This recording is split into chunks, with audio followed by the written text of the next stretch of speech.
Shipbuilding's always been one of our greatest industries. Here at the Historic Dockyard at Chatham, shipbuilding's been carried out since Georgian times right through to the Victorian times. The first dry docks at Chatham were just shallow trenches with a pair of hinged wooden gates to keep the water out. But by the 1820s they deepened the trenches and lined them out in stone. Tell me a bit about the history of these wonderful old buildings. I mean, I basically know what they were built for, but nice to be told by somebody who's a bit more of an expert. Well, Fred, the Navy started off life in Chatham in the 1540s, the reign of Henry VIII, and really sort of maintaining the ships that fought the Spanish Armada. And the dockyard moved to this site in 1613, and from then on it's been a fairly continuous process of evolution, both in terms of shipbuilding and also in terms of the buildings that were put up to actually carry out those processes. Like that. When did they first put that one up there? Well, this is quite late. This is 1838. This is in the Victorian age. This is sort of the last phase of shipbuilding, really, construction of buildings on this part of the Chatham Dockyard site. They didn't have anything else with a roof on before then, did they? No, the idea of putting roofs over shipbuilding slips, I mean that's a slipway that ships were built on, came from the Swedes during the Napoleonic Wars, and they realised that it was actually more convenient to build a ship under cover. Yeah, without getting wet. And if you think of a wooden ship under construction on an open slipway, it's like a teacup that's sort of just open to the atmosphere. More full of water, wouldn't it? They discovered that you could both speed up the process of shipbuilding and also end up with a ship that was much less had much less rot in it to start with. As a result of it. Yeah, you can imagine if there were no deck on it, it'd be bad news, wouldn't it? The interesting thing, of course, is that they survived to see a second life. By the time they got to the later ships, the battleships of the late 19th century, and you started putting metal masts in that had to be stepped before the ship was as the ship was being built, they couldn't build them on covered slipways any longer. But Chatham in about 1908 took on submarines, and these buildings, particularly the end one, which is a magnificent structure in its own right, were just ideal submarine constructing sheds. And of course, they made all sorts of other things here, didn't they? Like anchors and ironwork for everything. Over the centuries, this has been an enormous industrial arsenal. We tend to talk about the Industrial Revolution. Here, I think in shipbuilding, it's evolution. Oh yeah, well it was the biggest in Europe, wasn't it? In the beginning, right. 26 different trades working to create a single object in terms of a wooden fighting ship. It's really quite remarkable in the age that this was being done, really, from the 1540s onwards. And it's heyday. How many acres did it cover? Well, at the real height of Chatham, looking at the middle of the Second World War or so, looking at a site of about 600 acres. Our site today is 80 acres, and this is the site of the Georgian and Victorian dockyard. But an enormous number of people worked here over the years. How many? I wonder.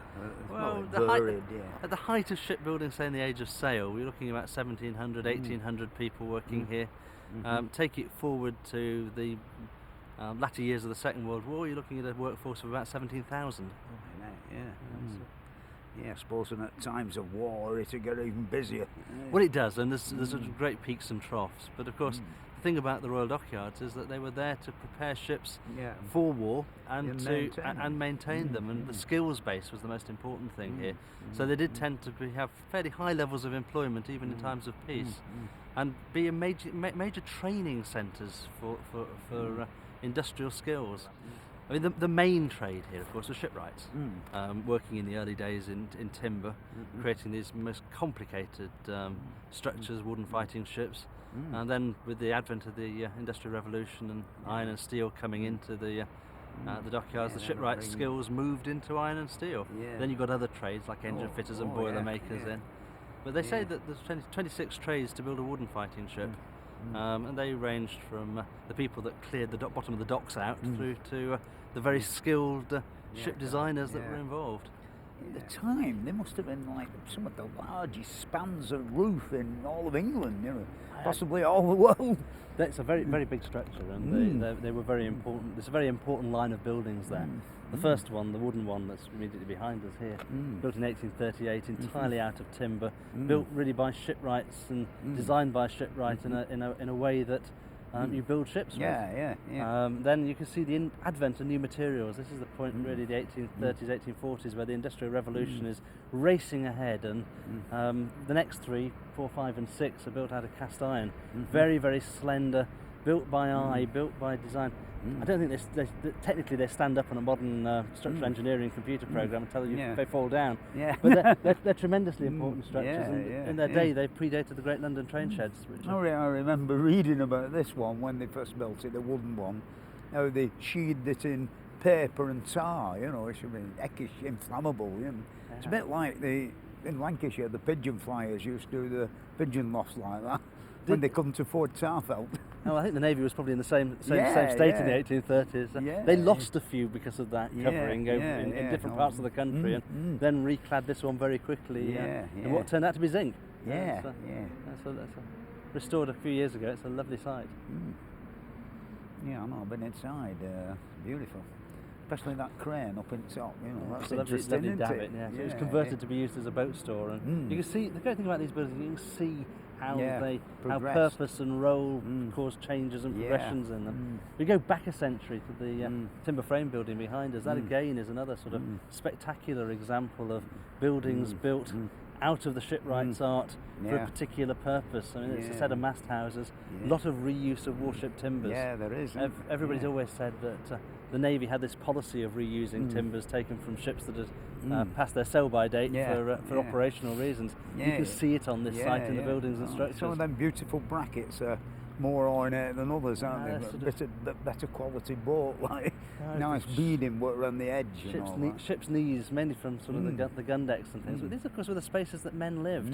They didn't have separate accommodation decks, so they did tend to sort of put beadings and ornate things on them, and that's part of how we know that they're reused. You can see the evidence of the use in them. Yeah, plenty of pinholes and peg holes in them, isn't there? Well, you stand back and you sort of think, you know, the ship that sort of we see around us in that building, maybe it saw action at a famous battle, or who trod the decks underneath these timbers. It's all sort of very evocative stuff.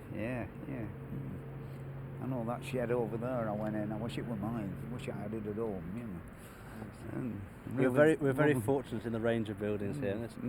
Getting on for 100 buildings and structures on this bit of the site. And they date from 1700 through to 1855, and some of them are on, of course, a huge scale when you get around to places like the Ropery and the big naval storehouses. When you hear ropes being, the size of the ropes being mentioned, if it's mentioned in metric, it's always the diameter. If it's mentioned in inches or imperial measurement, it's the circumference. So this is why when you hear about a 24-inch rope, that has got a diameter of about 8 inches. If they say 26 millimetre rope, we know that's the diameter. As soon as he pulls on this rope, another guy will pull it on the ropes you see there with the red and green tags, and that sets the machinery into motion.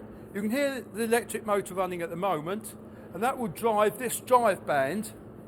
Would drive the drive band the whole length of the rope walk, turning the hooks on this machine and the hooks on the machine at the far end at the same speed but in opposite directions.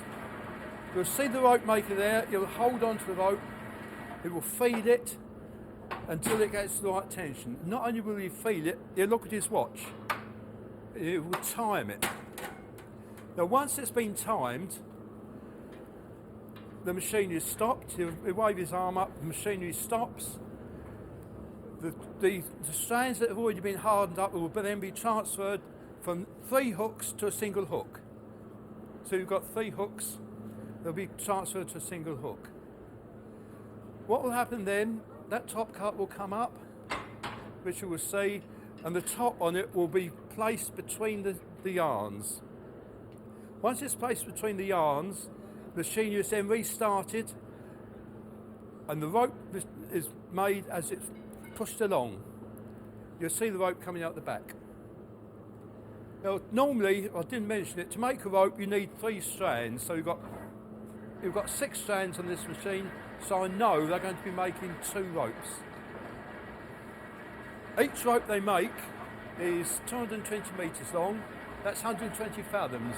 And 120 fathoms is the amount of rope the Navy needed to anchor in 40 fathoms of water.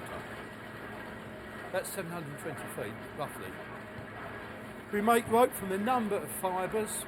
We use this stuff, which is Chatham hemp, which is probably flax. Hemp comes from cannabis plant. We use manila. This is manila, and that's made from the banana leaf, imported from the Philippines. We use sisal, which is a plant from Central Africa or Mexico. We use coir, which is made from the coconut husk. The floor itself is 1,128 feet long. The building is 1/4 of a mile. When it was built, it was the longest continuous building in Europe. Another point of interest for this building, it's got 1790s air conditioning. Now, natural fibres should not be allowed to get above around about 50 or 60 Fahrenheit. So the whole length of this building is a cellar. And that cellar is kept cold by the river. And every so often you'll find holes in the floor. At least this is what I'm told by the chief rope maker. He may be having me on, but I don't think so. It's always nice and cool. There's holes in the floor, more at that end than this end. And as the hot air rises, it sucks the cold air up from underneath. So even on the hottest day in the summer, you'll find this building is nice and cool. The end of that will be tied to that, and that'll bring it back again. But it's a long way to push it. So it's attached to the end, and that comes clutching up here, fell away to knots as it's being wound onto that there. And it doesn't take long to wind it up, because it doesn't take long because they want to get home. But even so, that's quite a skilled job. You know, you don't want to catch your hands in it, because it's always...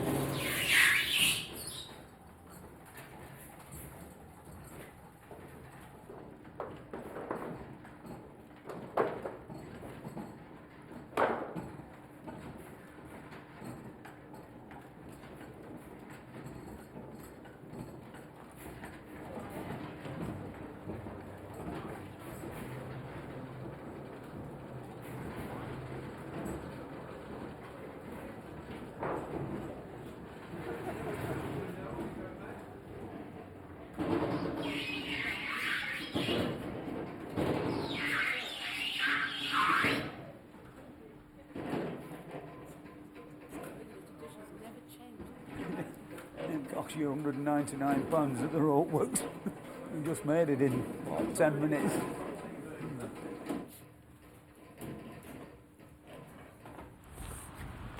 This end covered slipway, you know, it's a magnificent piece of carpentry in a grand style, you know. Some of the trusses in there are quite fantastic. And the bit, how they've joined the wooden one up to this next phase, you know, a bit more modern, but made of cast iron. And it's really, when you go inside, it's quite fragile looking. In fact, it makes you wonder how it all stands up, you know, but nevertheless it has done for a good while. And then, of course, at the far end, it's a much later, like, wrought steel joist construction, which, of course, you know, that's fairly modern, really. But when you do go inside, really, it's much more impressive looking up into the rafters, as you might say, than it is from the outside. Even though from the outside, a very impressive piece of building. This is a later roof made entirely out of cast iron and steel or wrought iron tie rods, and the purlins are constructed out of something looks like 3.5 inch bar. The only angle iron is the little vertical stiffeners and the bars that the roof sheets are held on with. I mean, it's for the ginormous span, you know, it almost looks as though in a good gust of wind it would fall down, you know, but it has been here for a long time.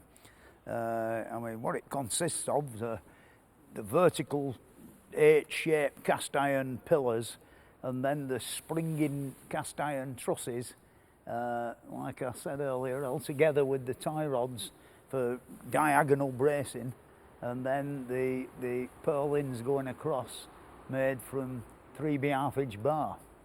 It's a very light construction, and yet it's stood the test of time.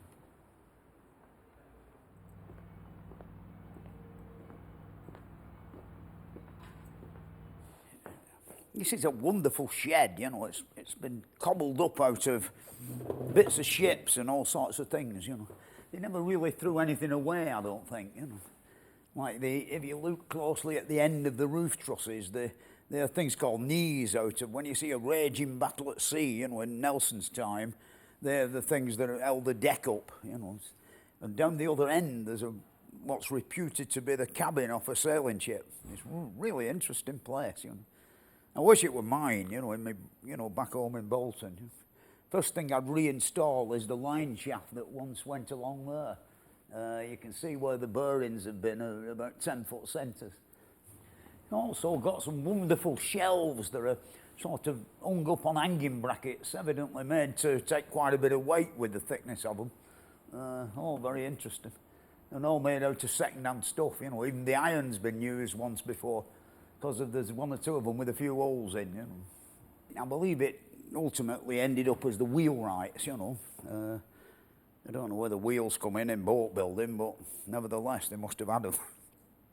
But then, of course, along came the steamship, and this were mainly developed by a Scotsman and an American. The American Robert Fulton experimented with paddles and what have you and the like, and Patrick Bell, I don't know whether he come from Glasgow or what, but he also were doing a similar thing to Fulton roughly at the same time. And of course, up till that time, ships had been either propelled by oars or great sails, you see, and this was the introduction of steam power onto the oceans. This boat behind me is a 3/4 size copy of the world's first steam-powered vessel, you know, and it was designed by an engineer called William Symington. It's called the Charlotte Dundas, and the engine for it was built at the Curran Iron Works, where Symington was the chief engineer. And it was actually designed to pull barges on a canal, which it did quite successfully. The horizontal engine in it was far in front of its time. In 1803, it pulled 2 barges laden with 70 tons along a 20-mile stretch of the Forth and Clyde Canal at 3.5 miles an hour, you know, which is really faster than what we're doing with the traction engine. The canal owners were very concerned about the wash from the engine or the paddles, and it never really went into service. You know, what a shame, you know, it could have, you know, it's so long ago, 1803. The early paddle steamers really haven't got a lot going for them, you know. They weren't very seaworthy, and the great problem were keeping them supplied with coal because the boilers were uneconomical. And of course, when they rocked over, you got one side out the water and all sorts of terrible things happened. They couldn't really leave, they weren't ocean going, they couldn't go out to sea. They were mainly used on rivers and of course very near the coast, you know, the coastline. Something else had to happen, and of course Brunel constructed the SS Great Britain, the first real iron-made ship with a propeller. Isn't Bard Kingdom Brunel my hero? Really, I think today I should wear my tall hat in honour of having a walk around this ship. It should really be 6 inches taller, but we can't do a lot about that. Really, anything to do with engineering on a grand scale, he was the guy to get to have a look at it. I'll go and have a look at his boat now, I think. Whilst he was constructing the Great Western Railway, he got this grand vision to link New York with Bristol and the Great Western Railway. And this is the second of the 3 ships that he made. The SS Great Britain, which lies here now in the very dock that it was constructed in 1843. Still the fastest way to get across the Atlantic were still the sailing ships, you know, the American clipper ships, which were like racing yachts in a way, you know, and they had a feeble attempt to get across by steam power, you know, an American one called the Savannah, which I think I've read in a book where they ended up burning the doors off the cabins and the furniture to finally get across. But Brunel had different ideas. The first one of Brunel's was called the Great Western, even though it were a wooden hull and it had paddles, but it were assisted by sail as well. And that, of course, got to America, but he still had great dreams to improve on all of this. Brunel had realised that they'd come to the limit with the wooden business, you know, building ships out of wood, so for the next one he'd got to use iron. And this here, the SS Great Britain, is made of wrought iron plates that were actually bent and formed in the very dock where it were built and riveted together, and of course it's clinker built like a rowing boat. Layers of plates are lapped one over the other.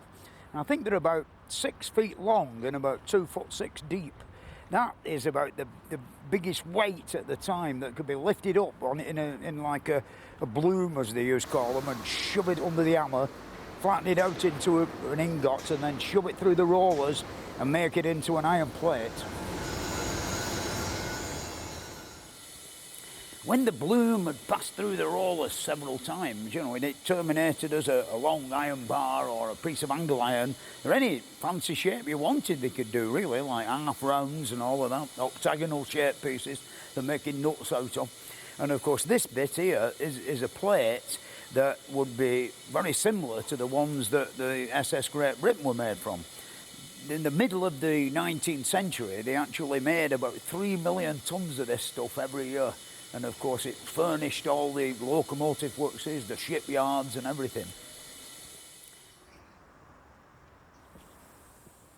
Having got the plates for building, say, a ship, you've got to join them together, you know, and of course the first thing was to drill thousands of holes.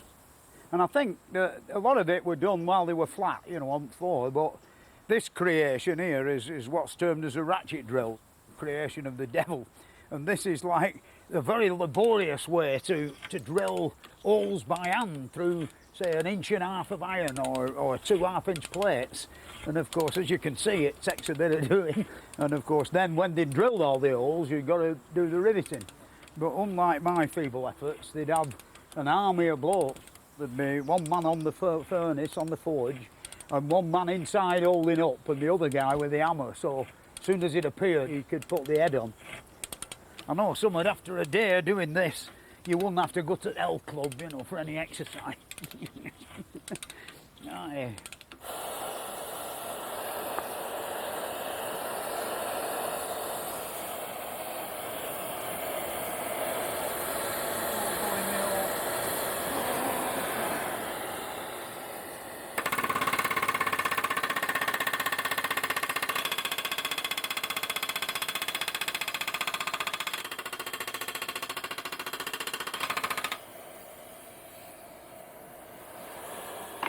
There was nothing in between the plates, maybe a coat of red lead or something like that, but just the rivets alone, you know, wouldn't make it waterproof. So all the edges of the seams had all got to be caught with a contraption like this. You know, in shipyards, they all must have been quite deaf and mad with the noise.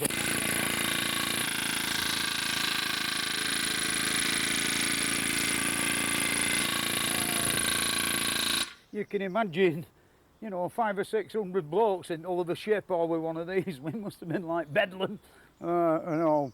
But any rivets that weren't quite finished off, you could go around the edges with a caulking hammer and swell the metal up so that the water didn't come in. When work started on this ship, it was going to be the world's biggest paddle steamer. But it was soon proved by another smaller iron ship, the Archimedes, that had a prop on it, a screw, propeller, that propeller propulsion for ships were much better in ocean-going conditions. And so they changed everything and turned the engine through 90 degrees and made it into one driven with a prop.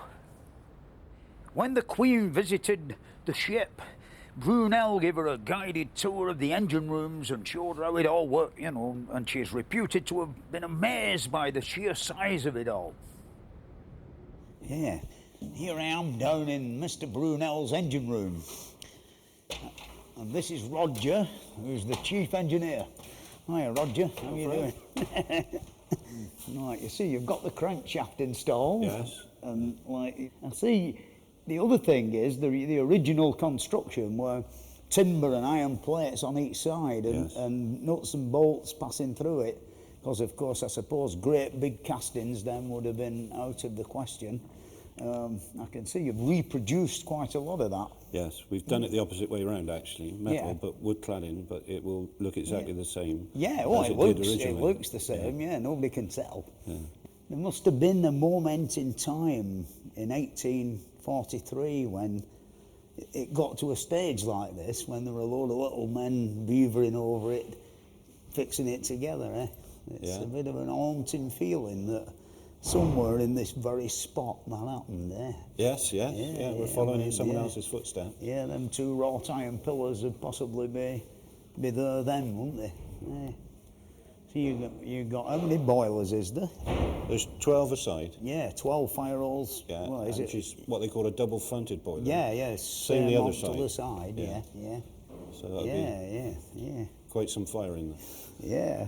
How many tons? I know there were a lot of tons of coal fitted in each side of the engine room, weren't there? They could have just enough. I think she burnt about 70 tonne a day. Yeah. And they could carry just enough to get her across and halfway back.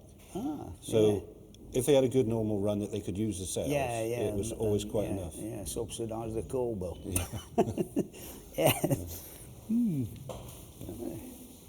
Well, it looks very impressive, this new crankshaft. I know the other week we were looking at a colliery winding engine, and that would have impressed me about that big, and it's one of the biggest in the world that's ever been made. Yeah, she's about 25 foot long, about 25 foot long. 2 foot diameter. When you think they'd have to forge that, wouldn't they, you know? In the old days, it would have been no tall order, wouldn't it?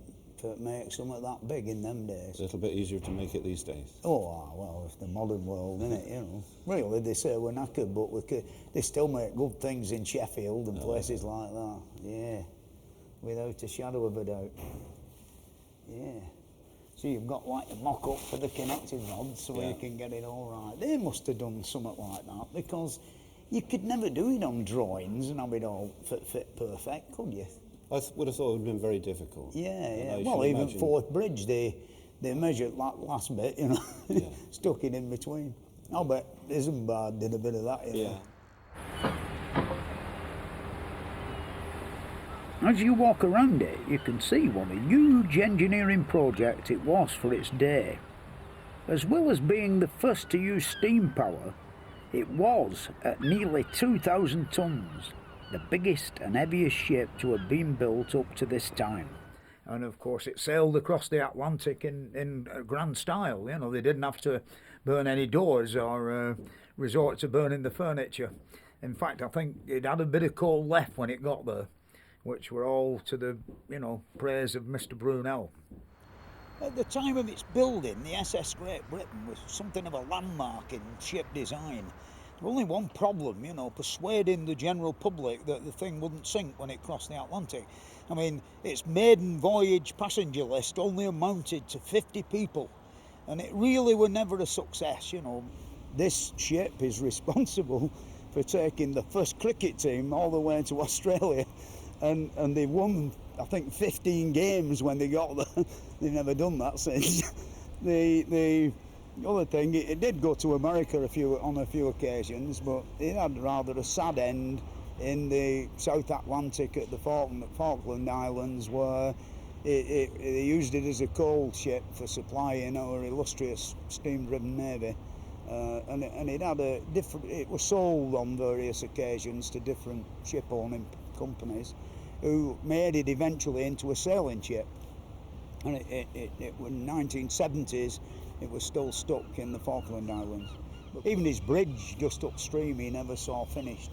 I think he went over that in his coffin on the back of one of his wonderful railway engines, which were of course not 4 foot 8.5 but 7 foot wide, the track. You know, and Mr. Stevenson, I'm afraid to say, won the day with the 4 foot 8.5.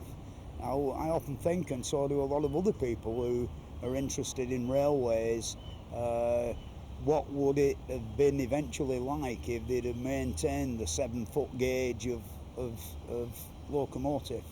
I mean, when you think now the width of a modern railway carriage, and it's all on a 4'6" railway line, how wide would one of Brunel's modern equivalents been? You know, it would have been as wide as your average roadway. A rolly? Can I have a rolly? I don't know whether Isambard or the Queen. I've got bands.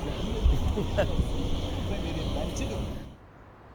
Isambard Kingdom Brunel was Fred's greatest hero, and for him, one of the highlights of our filming was when we went to Bristol University Library to see the great man's papers. From looking at his papers here, you know, like the commercial failures like the SS Great Britain and of course the Atmospheric Railway, made him quite unpopular with a lot of the directors. He even became unpopular with some of the contractors. I mean, we've got a book over here, his facts book, which of course records all the prices of tools of the time, you know, and his meticulous attention to details right down to the last 3 atoms, as you might say. I mean, the wonderful book here with like the prices of machinery at the time, which is quite interesting, you know. Sort of John Walton, Sowerby Bridge Mills near Halifax, Yorkshire. Halifax has always been, in them days, were famous for making machine tools, and there's some lovely cheap prices, you know, for a planer with a 30-foot bed, and it weighs 14 tons, you know. It's only like 400 quid, you know, that's incredible. You get more than that scrap now. His attention to detail and all made him quite unpopular with a lot of the contractors. I mean, he didn't think twice of altering the spec halfway through the job if he thought of another way that it would work better. And this shows up with his last great project, with his partnership with John Scott Russell, the eminent ship designer and naval man of the time. The great monster of the oceans, called the Leviathan, to start with, was to have 3 sources of propulsion. There was little doubt that a ship of such a size would be pushing the boundaries of existing technology. Brunel was appointed the engineer for the project. Scott Russell had his tender accepted to build and fit out the ship, as well as provide the paddle engines and the boilers, and it was a financial disaster. The problem seems to have come from the size of the project and Brunel's relationship with Scott Russell. Brunel maintained overall control of the project, despite the fact that Scott Russell was ultimately responsible for building it. And that's, I think, why they fell out a lot. Brunel's attention to detail and his insistence on making alterations to the plan slowed everything down and made the cost escalate and made things impossible for Scott Russell. Like, the size of the paddles must have been immense. There's even a walkway around the outside of the splashes. And then, of course, you know, the steps, you know, I mean, if them are 9-inch risers, you know, a heck of a size, the thing. There's 1 or 2 more things I've found in this area. Yeah, the walkway, which of course comes on the outside of the paddle wheels, and the casing is supported on, you know, fancy brackets, which of course can be seen on some of the early photographs of it. Yeah. And this here wonderful steam-driven launch that, you know, it's like a super-duper lifeboat. You know, I know it's got lifeboats on the deck in the conventional way, but this is something else. It's like a small ship in itself, and a really hefty set of blocks for lowering it down into sea. There's 5 funnels altogether, one of which caused a bit of trouble. It had a water preheater round it that somebody forgot to open a tap on its trial run, and the thing blew up. The whole project was dogged by minor setbacks and financial troubles, and of course Scott Russell had had 3/4 of the money, and yet they all were only a quarter finished. And there are lots of bother, you know. I mean, here's Brunel's letters book, and the letters between the two of them got, you know, steadily worse as things went on. It says here, I must beg of you to look back. This is Brunel to Scott Russell. I must beg of you to look back on the letters I've sent you over the weeks past. The time has arrived at which the work of the launching way should have been commenced. I must caution you that the future periodical payments must be regulated by this, and you know my views. Let the plans be prepared immediately, and something be done before your next payment. In other words, if he don't take his finger out, he ain't going to get paid. One of the great problems that arose with the Great Eastern is the fact that Brunel insisted on doing everything himself, you know. Really, he should have left Scott Russell's bit to Scott Russell, I think. He really, I think he gets an unfair press, does Mr. Russell, about the Great Eastern. You know, a lot of naughty things were said about him that I don't think were really true. This is a place I've always really wanted to come and visit. Here on the 31st of January in 1858, after 13 attempts, they finally got the great ship into the river, you know, with the aid of dozens of hydraulic rams with sides about 18 inches thick, and pushing it inch by inch. Down it went. Of course, it changed a bit round here since then. These flats, of course, weren't here. And they've raised the banks of the River Thames. This would be where I'm standing now, more or less the original shoreline. But, you know, I suppose because of the flooding and what have you, they've kept sticking a bit more on until we've ended up down a big hole. Of course, it will launch sideways as well. You know, I mean, lots of people think boats all go in back end first, but this one didn't. It went in sideways. When the launch had failed a few times, you know, the Punch magazine started printing rather nasty things. I mean, there's one here. It says, "Dear Punch, Brunel knows nothing about anything. I could launch the ship in 6 hours. She is made of iron, is she not?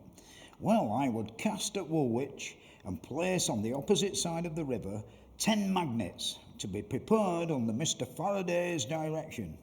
They should be 23 feet from end to end, and unless there is no such a thing as attraction, she will be drawn down into the stream without rams, jams, crams or dams. Yours obediently, Tom Tugg." Yeah, there's one here. It says, "Mr. Brunel should purchase from me about 500,000 of my balloons and attach them to his vessel. They would raise her into the air and she would be guided down to the river. And then I would either take the balloons back at a quarter price or they might be sold to the public in memory of the event. Yours obedient servant, Bladdery Pop." I don't believe that somehow, really. Moreover, like the press coverage were very good, you know. It says here in the Illustrated Times, "However great the scientific interest attached to the successful launch of the Leviathan, its historical interest is even greater. It is the crowning achievement in shipbuilding of a nation renowned above all others for its power at sea. There is a certain fitness in such works proceeding from the Thames, which adds moral dignity to its material greatness. For if we do not take and keep the lead in everything, we shall forfeit the best part of our traditional influence and the surest guarantee of our national independence and honour. I think really we've lost it." Work continued here on the Great Eastern on the Isle of Dogs. It bankrupted Mr. Scott Russell.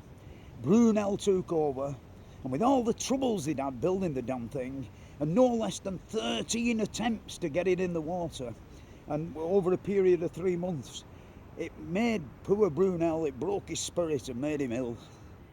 The last known photograph of Isambard Kingdom Brunel is Luke. You've only got to look at him and he looks very disappointed. It's a very sad picture. He's not even got his tall shiner on and his cigar's not going. And I mean, he looks about 70 and yet he were only 52 years old. And I think it were partially responsible for his demise and his end. And of course he died shortly afterwards, before the ship ever did most of its failures, as you might say. it was jinxed from the start. You know, it never made any money, and they had that run into Australia, and it ultimately, and at the end of its life, it was turned into a cable laying ship, and it laid the first cable across the Atlantic. And there's beautiful etchings of it with these great drums of cable inside. You know, imagine all the way to America, you know. Anyway, finally, in its sad demise, it ended up in Liverpool as a floating advertising thing, a bit like side of Fort Dunlop at present. And then finally, I think it went to Glasgow where they smashed it up, you know, to cut a big ship up or break a big ship up in them days must have been an unbelievable feat, nearly as hard as building one, because there were no cutting gear, no oxyacetylene burners, and all them rivets have got to have their heads knocked off and punched out of the plates. And quite often you see in scrapyards pieces of plate with rivet holes all around the edge, and I often wonder like where they've come from them. You know, they've been on some tank or some sort of maybe possibly side of a ship. Nobody in England or the world built a ship for 50 years after that were bigger than the Great Eastern. Yeah, Mr. Scott Russell gets rather a bad press, you know, from the Brunel supporters. But I don't know, I think it could be wrong. I mean, having seen some of his designs and his actual drawings and all that, and the fact that he worked for the Royal Navy, I mean, the steamship, the Warrior, you know, a battleship, is a beautiful thing, and it's one of his designs. He was one of the leading naval architects of the time. The Great Eastern was really too big a project for one man, you know. By the 1860s, the major engineering feats were done by teams of engineers. The launch of HMS Warrior in 1860 brought on a new age of engineering. It sort of did away, there were three things basically happened. It did away with people like Brunel who actually did everything, and it bred a new age of specialist engineers, nearly always the companies run by businessmen. And the third thing that happened, the Industrial Revolution, were brought into warfare. The ship was heavily armed. It had 26 of these traditional muzzle-loading guns, you know, which had a range of 2,500 yards. And they fired quite an array of projectiles, you know, some of them actually full of red-hot iron shot. So when they landed on the enemy boat, which were nearly always made of wood, they set the thing on fire. The problem were with these things that every time it was fired, you've got to drag the thing back, swab out the barrel with wet rags, I suppose, so that the next charge that went in it wouldn't be ignited prematurely, and then push it back into position and line it all up again and have another do, you know. So I suppose it was rather a long-winded job, you know, firing one of these things. The ship had 8 of these revolutionary breech-loading guns that had a range of 4,500 yards and fired a projectile that actually went through a rifle barrel and were much more destructive than the stuff out of the muzzle loaders. I mean, the shells were actually sheathed in lead, so the rifling dug into them and gave them a nice twist, and they ended up going in the right direction without turning round. And apart from the extra firepower and accuracy, you can actually load the thing a lot quicker. These guns were so new that the decision wasn't made to install them until the ship were half finished. And of course, they were such a magnificent deterrent, the ship never had to fire a shot in anger. One of the principal features of the ship is a great armour-plated box that's situated on like the middle section of it, and it's a great armour-plated thing with 4.5-inch iron plates, and then a foot of teak, and then 5/8 plates, and somebody here has took the trouble to actually make an hole through it, and they've done it in a very laborious way. You know, it's chain drilled it, you know, and then chopped it off and cleaned it up with a chisel. Quite something, but you can actually see, you know, what the shells would have had to come through if they want to get into the works, as you might say. the projectiles of the time would have a hell of a job getting, in fact I think they might do now, you know, if it get through that lot. And of course the wood in between would make it pretty resilient. And of course another unbelievable feature is all the plates are like tongue and groove, how they fit together. You can actually see the tongue on this piece, on this side, and all. Quite clever stuff, you know. I think it were all made in Sheffield, you know. The great inventor, engineer and gunmaker, William Armstrong, dominated the world of engineering in the second half of Queen Victoria's reign. He built up a great empire of engineering and gunmaking and shipbuilding in the northeast of England.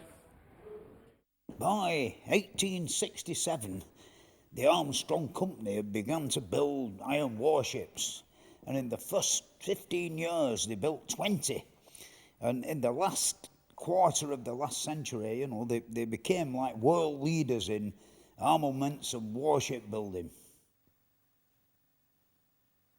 When Brunel died, Armstrong were amongst, you know, his many friends in the engineering world, and they took his son Henry Brunel on as an apprentice at his works at Elsick, where of course they carried on the tradition of building battleships and big guns.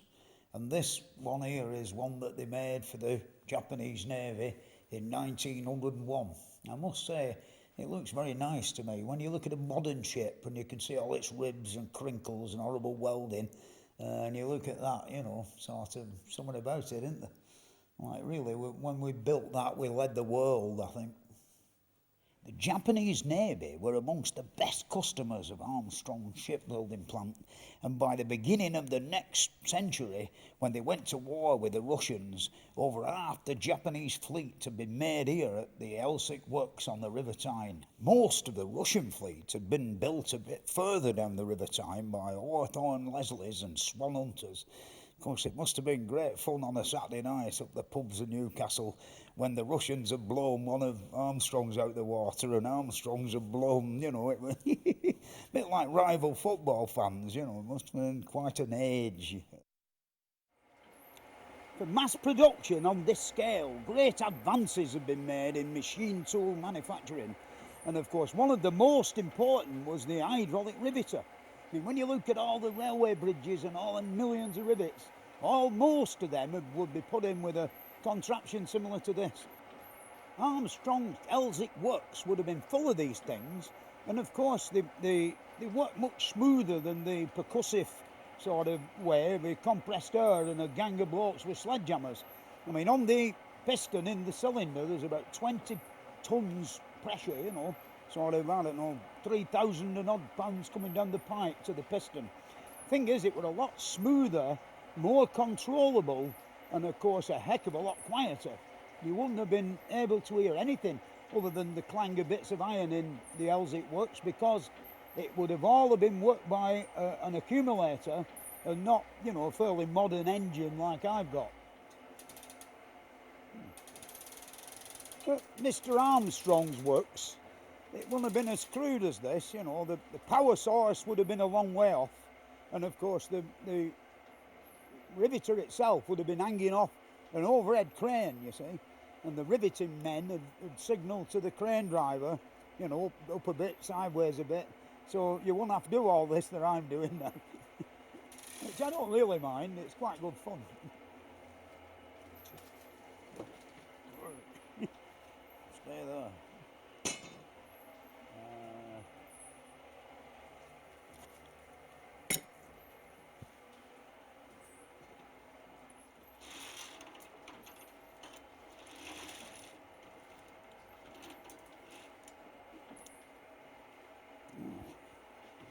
Ready for the next one.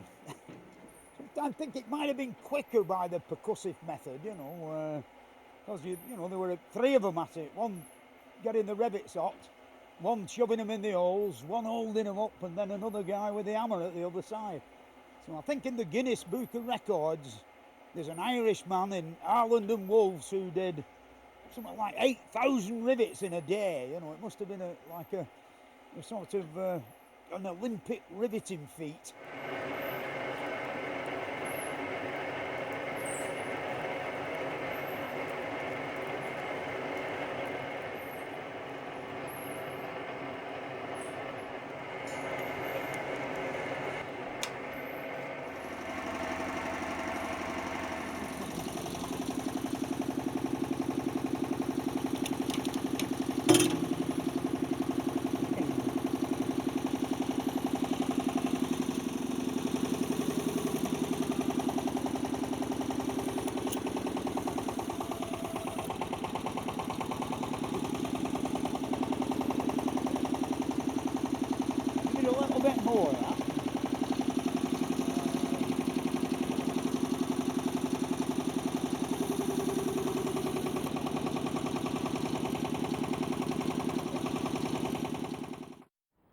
by the 1890s, the manufacturing of arms and warships had become one of our major industries. Armstrong had turned an unbelievably successful engineering company into a symbol of might. Here on this site, he employed no less than 30,000 men, and just down there they built the battleships, and up there they built all the hydraulic stuff and other machinery. Kept extending and extending all the way to the Scots woodworks, which were up there. In fact, at home, in my shed, I've got a riveting hammer that says Sir W.G. Armstrong, Scots Woodworks, Newcastle on Tyne. So I know they made riveting hammers up there.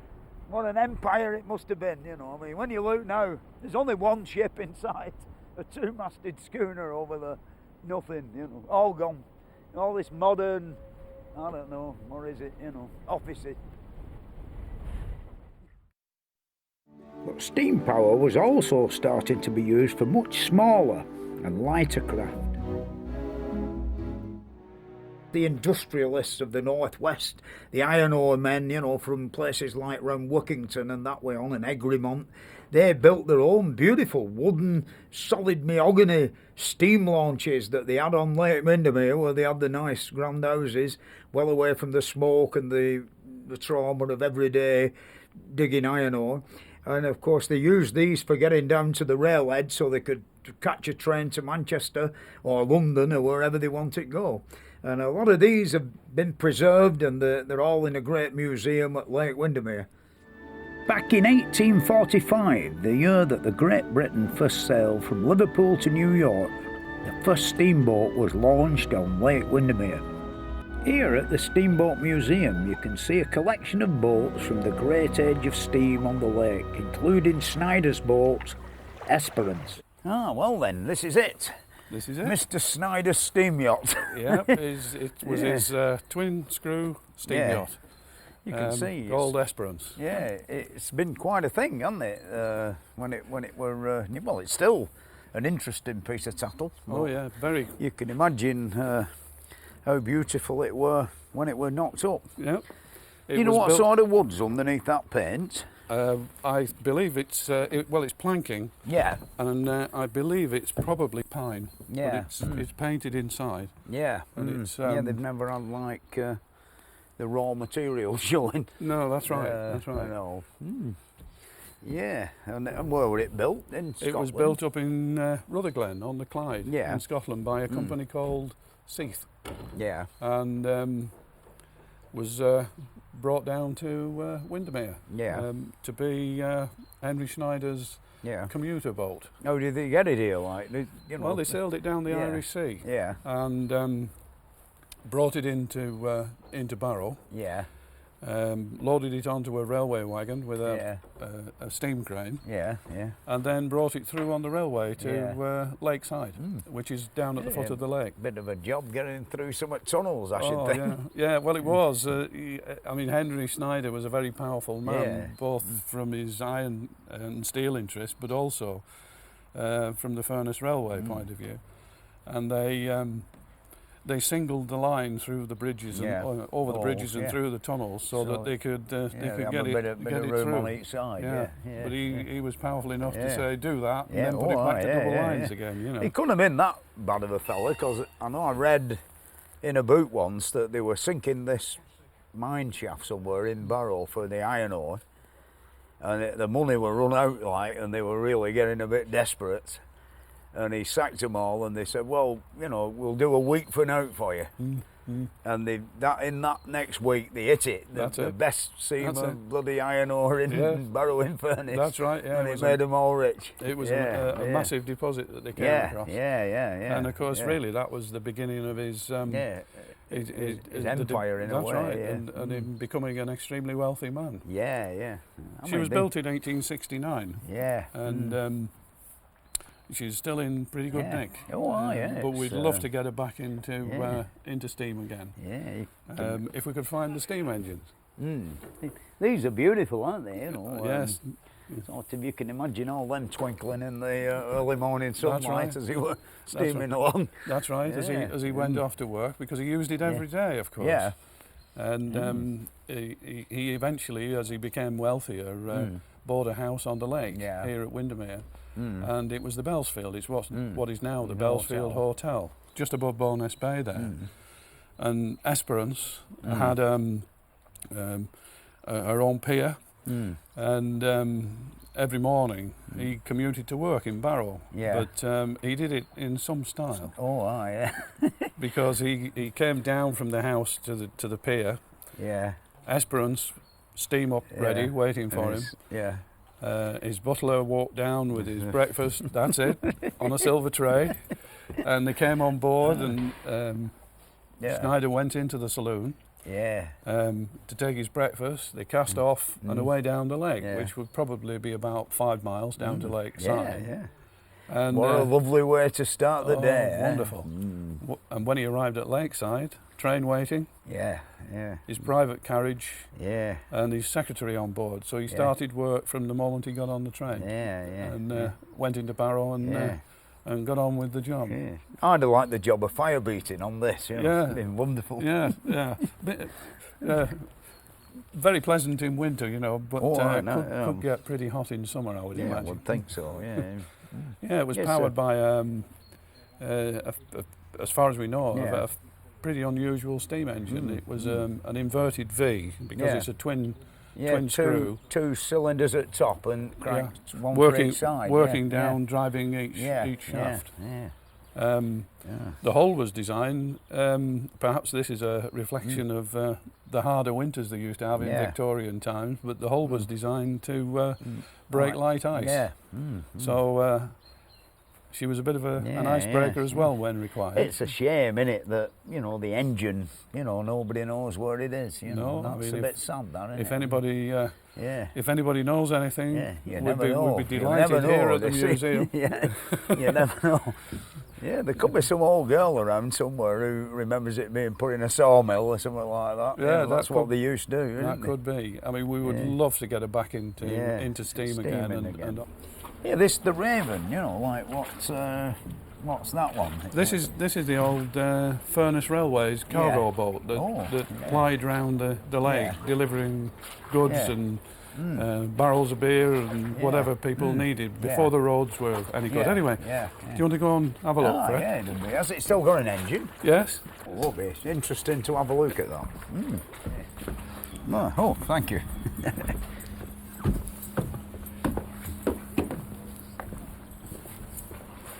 No, I suppose inside here there's a big vertical boiler. Yeah, vertical tube boiler. And the no, this is no doubt the big inspection door inside of it. Controls for the skipper at the back there, and his great big tiller. You haven't got much worry about. Very basic, isn't it? Very basic. And he was out in all weathers as well, Fred. Oh, there you are. Pressure gauge and the water glass. He'd be a bit. I'd look for him stoking the boiler downstairs for see all of this, wouldn't it? Yep, I think he'd keep coming upstairs to have a look at it. I think maybe the skipper kept an eye on it and shouted down down the hatch. Where's the red mark? Not got one. No. And this was the hold with the hydraulic pumping that's gear. Right, that's the bilge pump. Bilge pump, yep. And of course they loaded up through here using the crane. And interesting crane. it's quite a large hold down below. I can empty imagine. at the moment, but it's plenty of room in there. Carried all sorts of goods.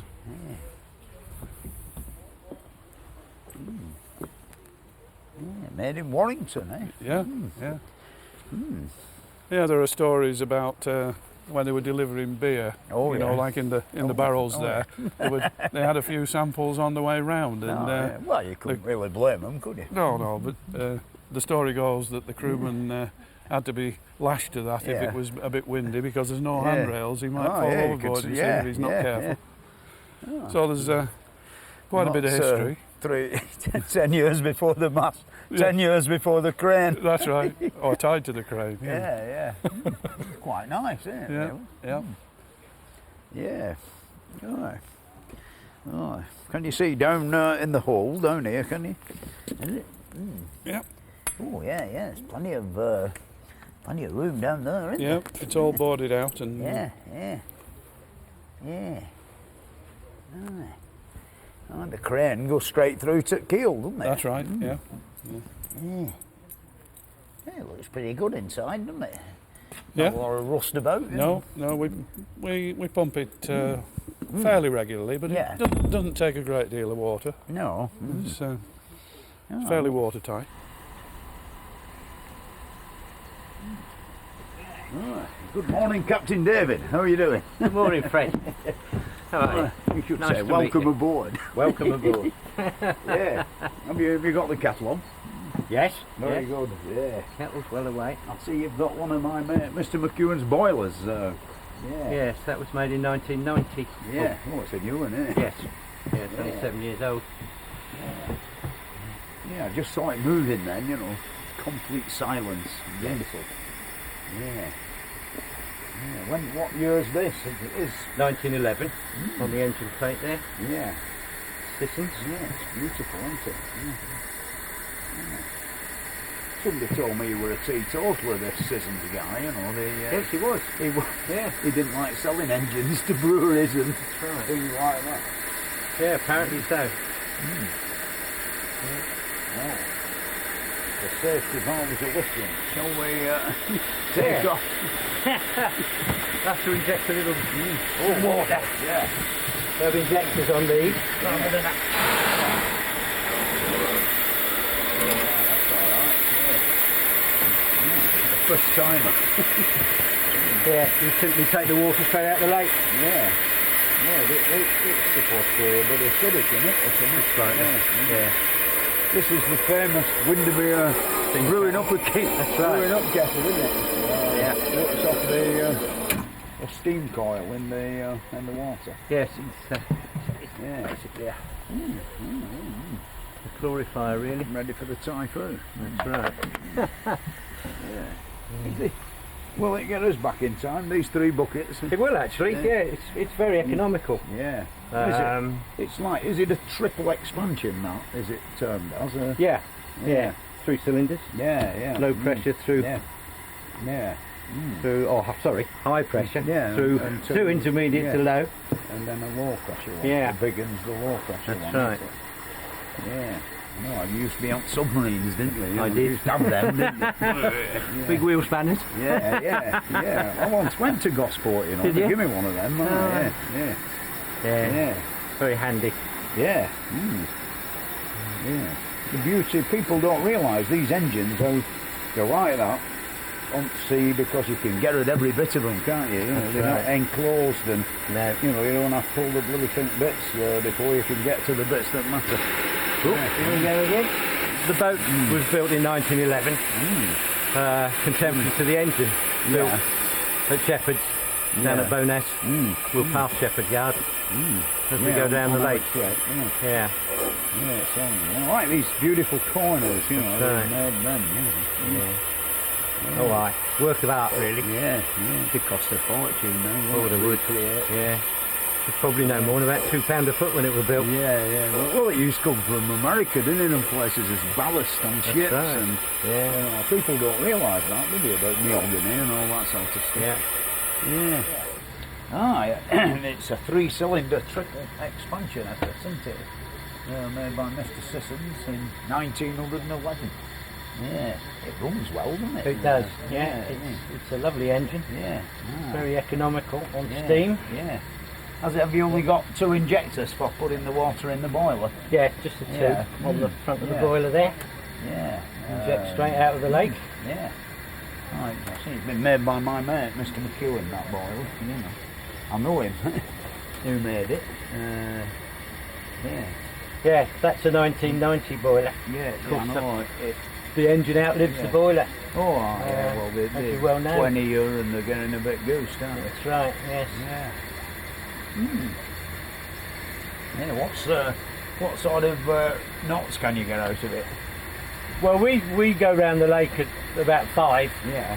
for the for the passengers, but she was built for 12. It'd be nice to be able to open her up one day and see if she can still do it. I've been on Roger Mallinson's, he was quite fast. Yes.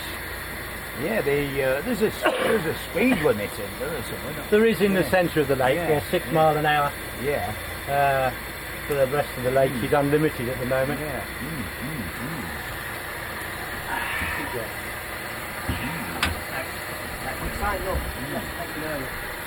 There we are, that's it going ahead. As you can see, it's no noise whatsoever. No knocks. No knocks.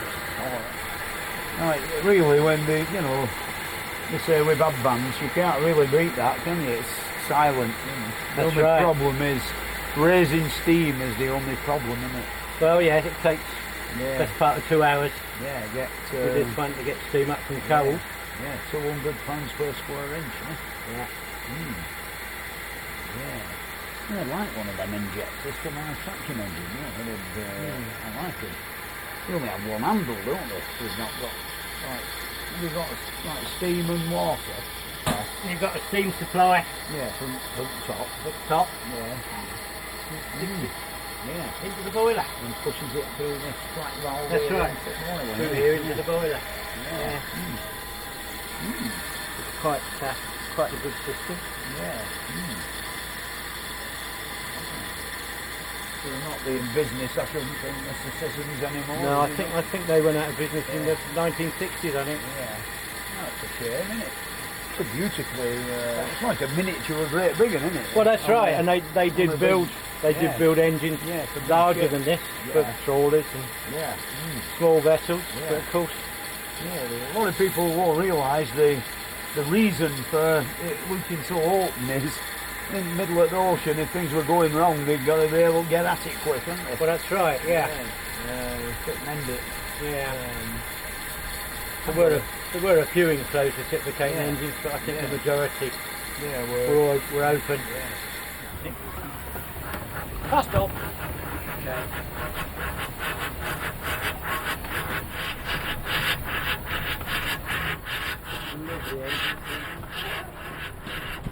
Yeah, this is certainly the way to travel. Isn't it wonderful? Yes. Right, quiet.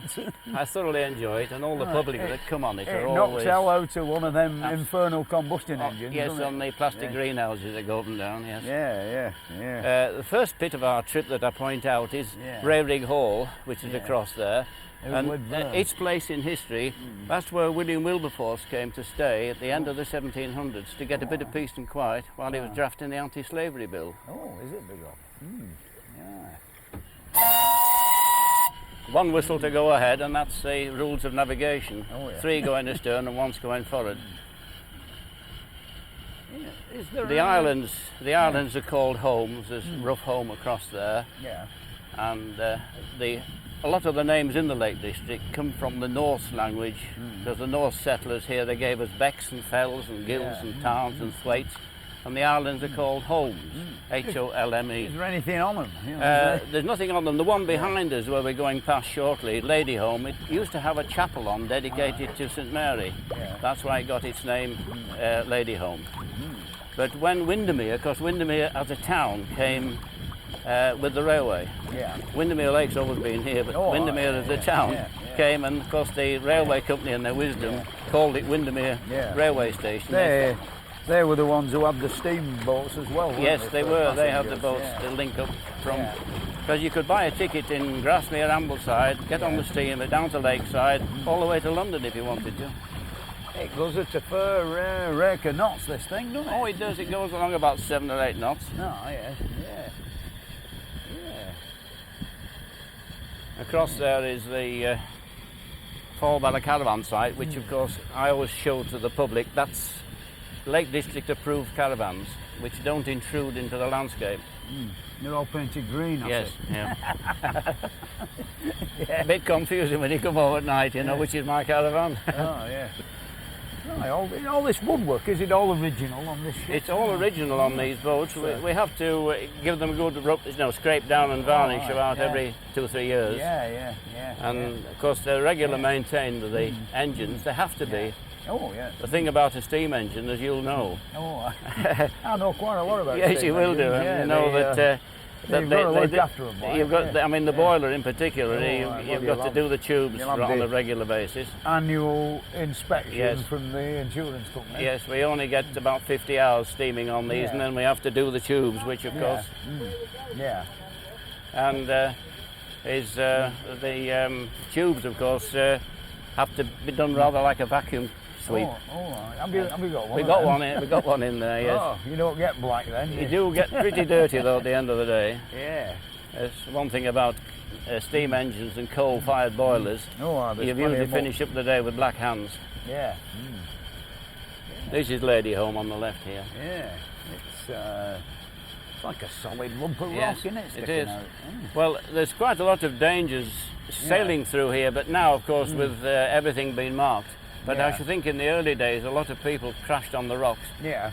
Because the glacier which created Windermere started breaking up as it was coming through this way. And this is sort of like mid-moraine deposits through here, which left the islands and, of course, left a lot of shallow water. Most of the contents of your museum at one time or another has been on the bottom, hasn't it? It has, yes, yes. It's amazing how people who own boats just let them sink sometimes. Well, and they all have plenty of money, don't they? Yeah. As we come now into Bonus Bay, we can see straight ahead the Bellsfield Hotel, which was the home of Henry Schneider. Yeah, the great, of course, the great Iron Man. The Iron Man, yes. Yeah. The man, they always say, lost a fortune and made a fortune. Yeah.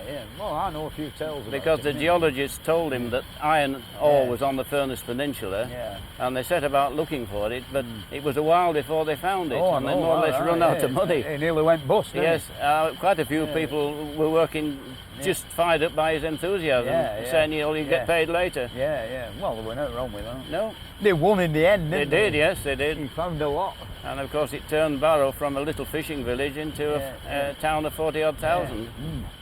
Does anybody make out like this nowadays on Lake Windermere? Oh no, I'm afraid everything comes up on the back of a lorry made out of fantastic plastic. Oh, that's a good description, isn't it? Yes. Fantastic plastic. Apparently there's still a bit of repair work done, but I'm told that the man was, one of the boat builders was saying if God had intended fiberglass boats, he would have grown fiberglass trees. Yeah, that's a fact, Yeah, I know a man called Roger Mallinson who, he's got one of these. He has, yes. Yeah. Oh, he's a great chap, is Roger, yes. I know him very well. I had a sale on his a few you? years ago, He mends them, doesn't he? He repairs the boats.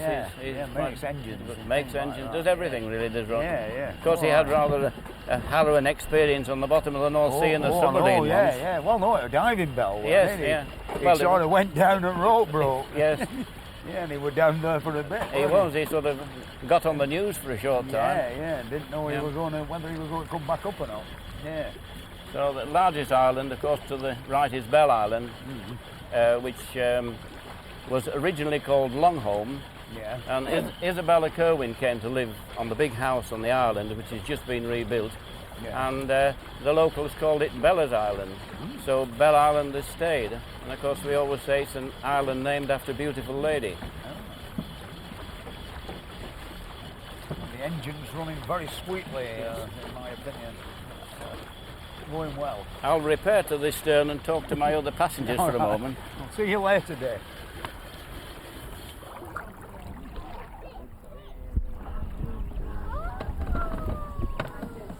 You can hardly hear the engine running, and this is certainly the best way to travel, without a shadow of a doubt.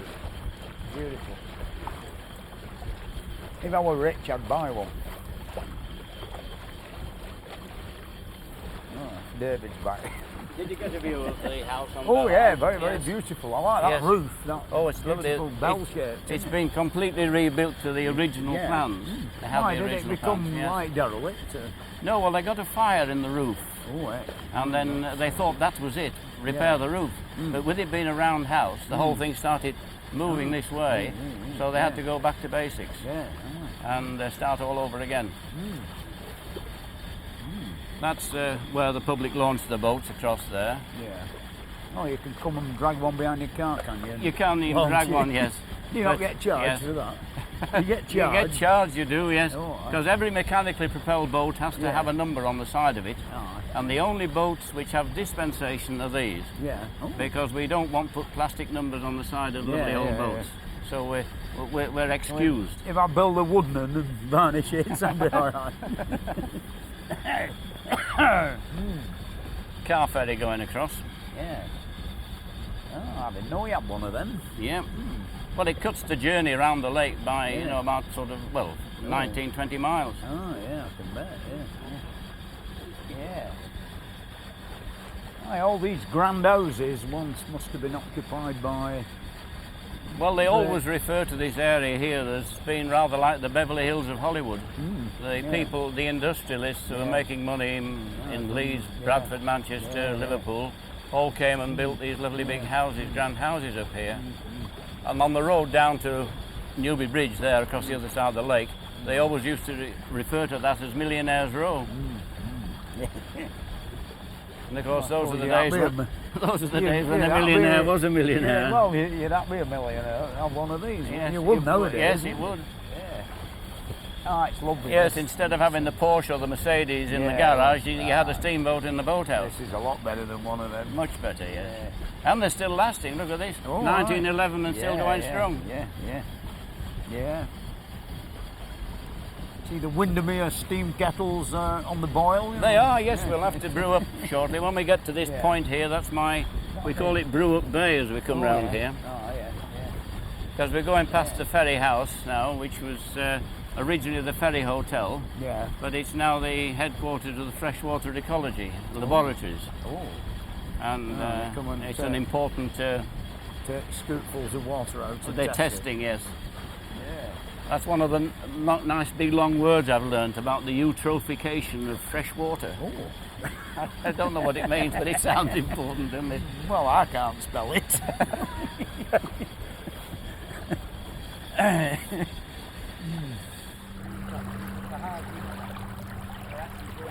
10 seconds and we're away.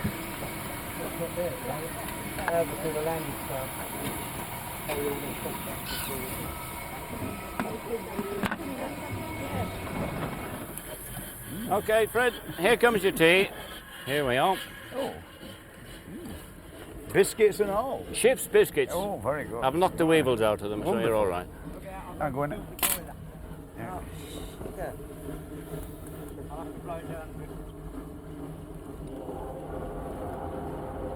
It's... Oh. He's got a bit, it's from the boiler.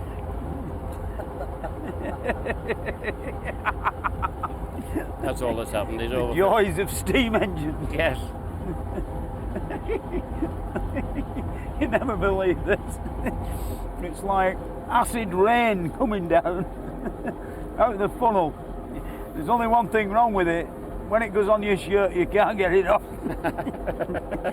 It's on my biscuits as well. You're getting your biscuits damp as well, Fred.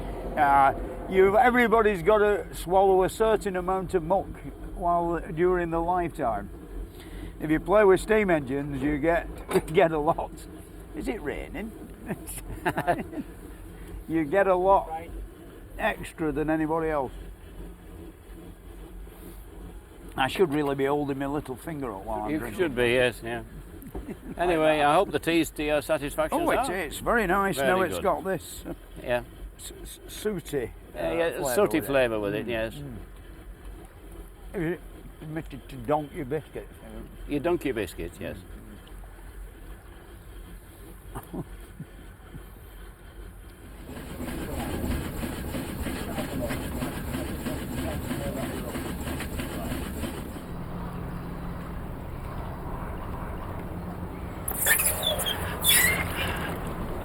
Anyone you can grab, David, with this wind, this one here.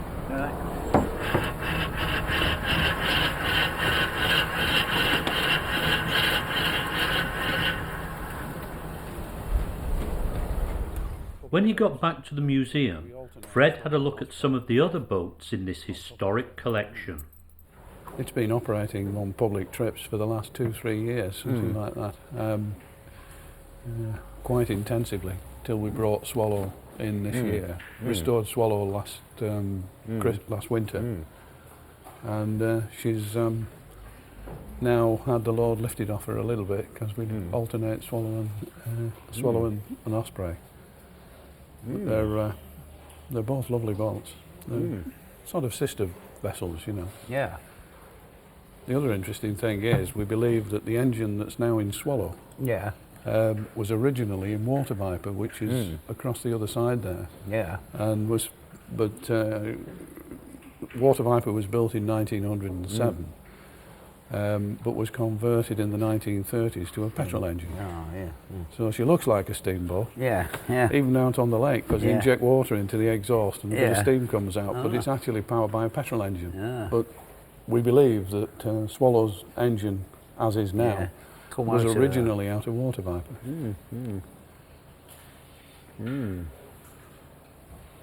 I was telling you about Bat, which has had the little bit of a history on radio. Radio control in 1904 on the lake. And as far as we know, that's the first. That one Roger Mallinson has, that's like a fairly big one, isn't it? Shamrock. Yeah, that one on bottom and all, weren't it? Yeah. Did he actually get it up, or did? I don't know. I don't know the details of that. But it's a lovely boat now. He's really made it beautiful. Yeah. Yeah, this boat spent how many years on bottom somewhere? 67 years. 67 years sunk. on the bed of Ullswater. Yeah. It was originally built and operated on Windermere. Yeah. And moved to Ullswater in the 1890s, but came to grief in the winter of 1895 when, well, what happened was the lake froze over. Yeah. And she was trapped in the ice, and then when the ice melted, down she went and disappeared, and everybody forgot about her until the early 60s. Yeah. And she was discovered by some divers and raised, and by that time she'd been on the bed of the lake for 60-odd years. And doesn't seem to have done it much harm, does it? No, well... There's not a lot of water about, is there? No, that's right. In fact, it's as tight as any of the boats we've got. Yeah. Let in very little. Yeah. So a quite remarkable vessel, really. I like that pan washer there near your foot. Yeah, that's good, isn't it? I wonder what's on the outside there, same, a big washer. Yes, it's like the old Mendilig you used to put in the buckets, you know.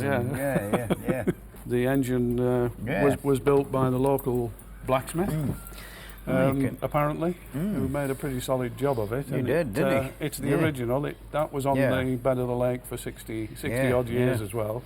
You can see it's been quite rusty at one period in time. Oh yes. Yeah, it's got a boiler feed pump on that as well, hasn't it? Connected to crosshead. Yeah. Works at 30 psi. Yeah. And, the boiler was certificated a few months ago, so you can set sail anytime you want. Yeah, well, it's got to be a flat calm though, because she's not that stable. It does rock about a bit. Yeah. So it's quite a delicate, fragile boat, but who wouldn't be after you've been on the bed of the lake for 60 odd years? The man who built this will not be worrying now, will he? No, well, she was built about 1850.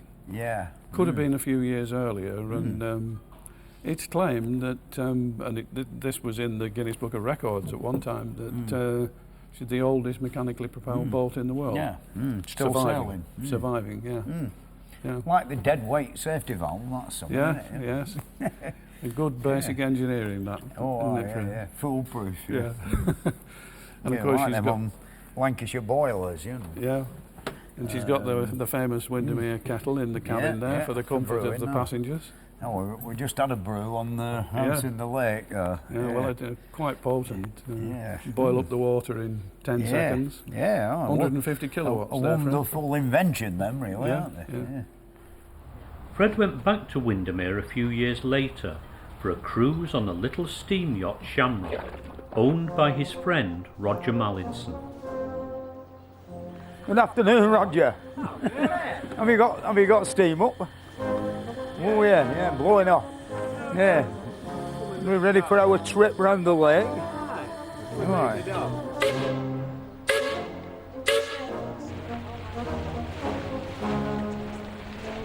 Well, Shamrock, she was built in 1906 by shepherds of Bowness. Yeah. Wealthy families, such as, I think I'm right in saying that the families like Beatrix Potter's family used to come and take the castle for the summer season, and the boat would be part of the hiring. And then eventually Second World War came along, and the numbers of people that could afford to do this sort of thing had gone, and immediately after the war it had its lovely steam plant removed, it had a TVO engine fitted, and then about 10 years later it went one step worse and had a diesel engine fitted, and all this lovely boiler casing and everything was removed. The whole boat lost its dignity. Yeah. And until 1976, it was just lying derelict because nobody wanted to go out in an old-fashioned boat like this. You know, the awful 60s and 70s.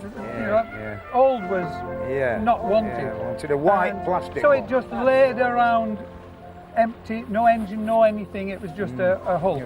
Roger obtained it, and it took 3 years almost to get the boat back into its original concept.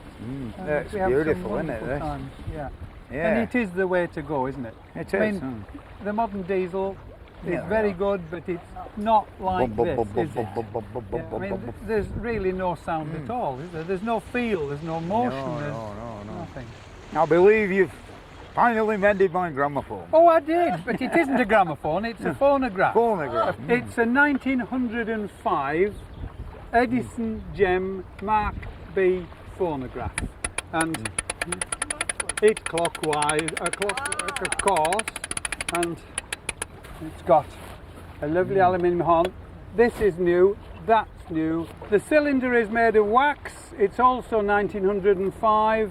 It's an Edison Bell cylinder. They were made in this country. Most cylinders you can get hold of are American, but this is English, you know, and we'll see if it'll go. I think that's not up to speed, but we'll soon see.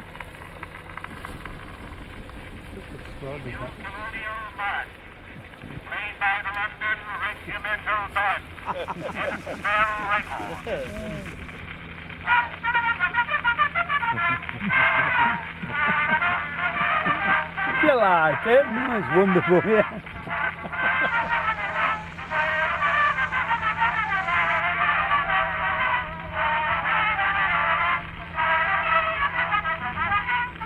Them lads who recorded that will not be around, will they? I doubt it. If they are, they'll be smelly, won't they?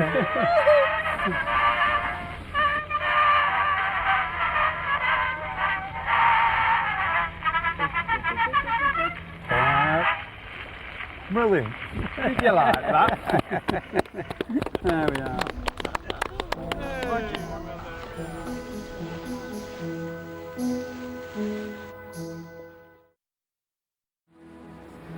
By the end of the 19th century, the steam engine was being put to a wide range of uses. And when engineers were faced with the problem of how to construct a bridge over the River Thames that would allow big ocean-going vessels to continue to come upriver into the Pool of London, it was steam power that came to their aid.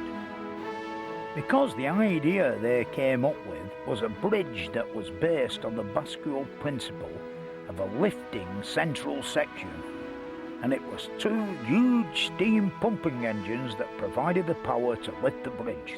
This is the actual valve that controls the pressure from the hydraulic engines, and of course I've just shut it and down's coming the bridge. Today the bascules are still operated by hydraulic power, but now they are driven by oil and electricity rather than steam. And back in the 1890s, when Tower Bridge was first opened, a revolutionary new steam engine was set to make a dramatic first appearance at an event designed to gain the maximum publicity for it. In 1897, in celebration of her Diamond Jubilee, Queen Victoria had the whole British fleet lined up at Spithead. I think there were 5 lines 6 miles long of British battleships and cruisers witnessed by the crowned heads of Europe and the world. Into the middle of it all, an uninvited guest came speeding through, the fastest thing anybody had ever seen on water. It was the little 44-ton experimental steam turbine vessel that had been built by Charles Parsons. Here it is, the world's first turbine-driven ship, the Turbinia, made here in Newcastle-on-Tyne by Charles Parsons, and it's got pride of place in the Discovery Museum here in the centre of Newcastle-on-Tyne. When it were actually underway, flames came out of the funnel, you know, when it were doing 34 knots, which is nearly 40 miles an hour, and Parsons would stand there shouting instructions down into the engine room, you know, like more steam and all that. It must have been incredible, because in them days, you know, like 40 miles an hour on water were deemed almost impossible. The success of the Turbinia really stemmed from two innovations. Number one, the steam turbine, and number two, the slenderness of the hull. Of course, Mr. Parsons did a bit of rowing, you see, so he made it like a rowing boat, you know, on the River Cam in Cambridge. And of course, that really did it. The turbine and the shape of it led to its great success of going at 40 miles an hour. With these sort of speeds, the steam turbine could no longer be ignored. And of course, the Admiralty immediately took up a system of building destroyers with steam turbines inside them. As you can see, the reason for its great speed, it's got 3 propeller shafts with 3 propellers on each one, 9 in all, you know, ridden, of course, from the turbines inside the hull. Parsons didn't achieve this overnight, you know, it took him and his team a lot of experimenting before they come up with the right formula. And of course, you know, an unbelievable success. The steam turbine, that's sort of perfected by Charles Parsons, in some ways owes itself a lot to the windmill industry. You know, basically, it's jets of steam that are fired on blades or vanes. Instead of it being outside, like a windmill, of course, it's in a great cast iron sort of casing, so the pressure can be brought really up and unbelievable high speeds could be developed. There's actually 3 turbines in here, like a big one in the middle and 2 smaller ones on the outsides, each of which has a prop shaft that sticks out the back end with 3 propellers on each prop shaft.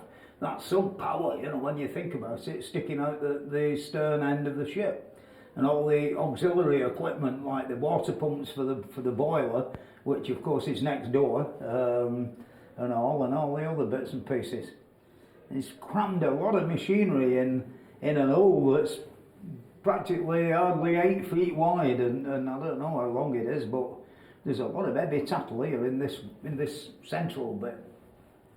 It's bad enough really with the ship stationary, but what it must have been like doing 40 miles an hour, you know, I mean, it's almost as claustrophobic as a submarine. But I mean, when it went in steam, you know, it must have been incredibly hot and quite. I bet they got a few red rashes from the steam pipes and what have you. Really, the steam turbine, as perfected by Charles Parsons, is very similar in some ways to a windmill. You know, I mean, it instead of it being wind blowing on the vanes, it's actually steam coming out of nozzles. By the 1920s, the world's shipping lanes have been taken over by turbine-powered liners. The turbine meant that they could build bigger and faster liners than ever before. And this ship down here behind me is the world's most famous turbine-powered ship, the Royal Yacht Britannia. The Royal Yacht was commissioned in 1953, and in between 1953 and 1998, it took the Queen and the royal family on no less than 987 voyages round the world. The wonderful thing about it all is you can have a wander around on it now and look at the steam turbines and all the tackle that made it go. It was built by John Brown at Clydebank, you know, and I must say he made a wonderful job of the hull, you know. I mean, when you look at it outside, it's perfectly smooth, you know, and the reason for this is they're actually butt jointed, the plates of the hull, and inside there's like a double butt strap all the way around where the 2 rows of rivets are, in between them rivets, it's a straight joint on the outside. And if they'd have welded it, the welding, the distortion, when you look at modern ships like that one over there, all wrinkled and horrible. And of course, this enabled the outside to be as smooth as glass, beautiful. Here I am really in the heart of the ship, the engine room, It's not very big, is it, when you think how big the ship is, but this is where it all happens, the steam comes from the boilers down this great pipe here into the high pressure side of the thing, the high pressure turbine, and when it's turned the blades round and expanded some of its energy, it's exhausted into the low pressure turbine, which is the bigger one, the 2 on the outside, and then it's, boom, used again. And this, of course, turns the spindles in the turbines round into the gearbox, which is this white bit here, and then ends up the 2 propeller shafts to the stern of the ship, where it turns the propellers round. And that's about it. You can't really see a lot, but and I know it's a lot more complicated than that, really, but that is my nice, simple way of describing what goes on in here. When the steam had done its work in the turbines and it turned the spindles round into the gearboxes, which are these 2 big white bits with lots of lubrication pipes on and all of that. It then in turn turned the 2 prop shafts to the stern end of the boat, where it turned round the propellers, and away we went. It actually took Britannia more than 1 million miles around the world with these 2 engines without a real major refit. This is one of the 2 great gearboxes that, of course, distribute the power to the prop shafts, which are 30 metres long and go to the stern end of the ship and turn the 2 propellers. They look to me to be about 12 inches in diameter. A fair old piece of iron, that, 30 metres long. Have a joint or 2 in, I should think, somewhere. But turns the props round on the other end, which are 10'6" diameter. And of course, here there's like the thrust races, which stop, the push of the propeller damaging the gears inside the gearboxes. This area here were quite important. It's where the whole ship were controlled from, of course, on orders from upstairs on the bridge and the captain. But all these beautiful chromium-plated wheels represented, full forward gear and full backward gear, and all the pressure gauges and vacuum gauges were all important on, getting it all running in the right direction. I mean, there's lots of wonderful bits about it that wouldn't normally be on an ordinary ship. I mean, steam valves have a notorious habit of dripping, and of course they've got beautiful chromium-plated drip trays with little drains underneath. So no doubt it was some guy's job every morning to come round with a draining can and drain them all off. And of course there were 80 engineers who worked on a 3-shift system. And of course at any 8 hours in one day there was somebody here on ready for away. I suppose they'd have steam on day and night in readiness for, if the Queen said we're off, we were going like.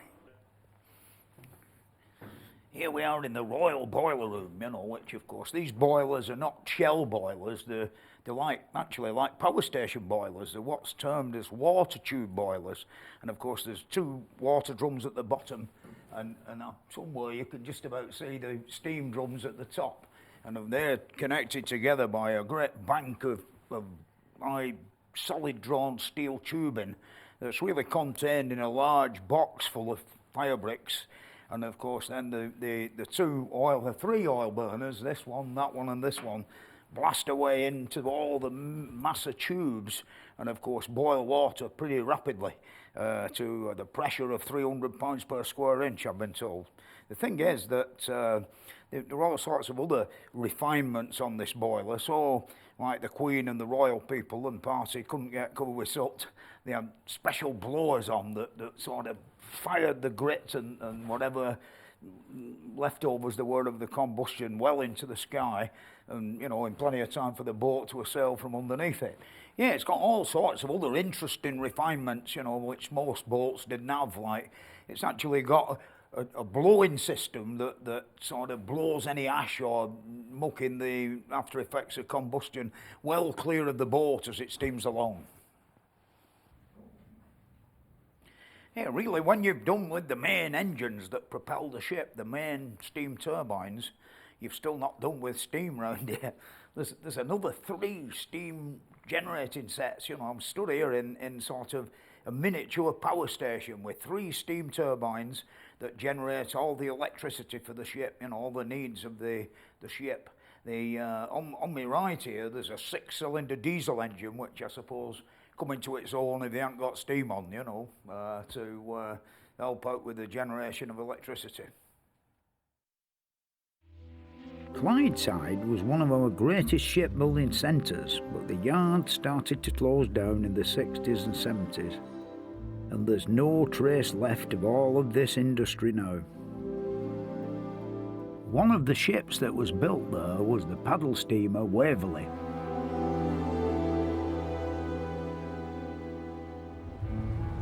She operated on the Clyde for nearly 30 years. Hello there, how are you doing? Oh, fine, Kenneth. And now she's been preserved for people like me who want to enjoy the thrill of sailing on a real steamship.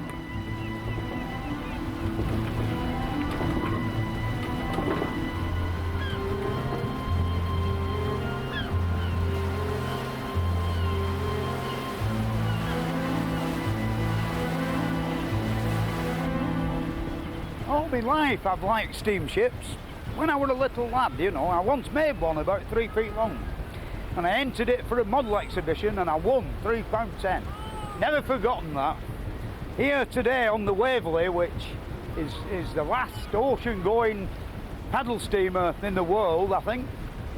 Made here on the Firth of Clyde and sailing down the River Clyde. It's quite pleasant to me, you know. I'm really enjoying it.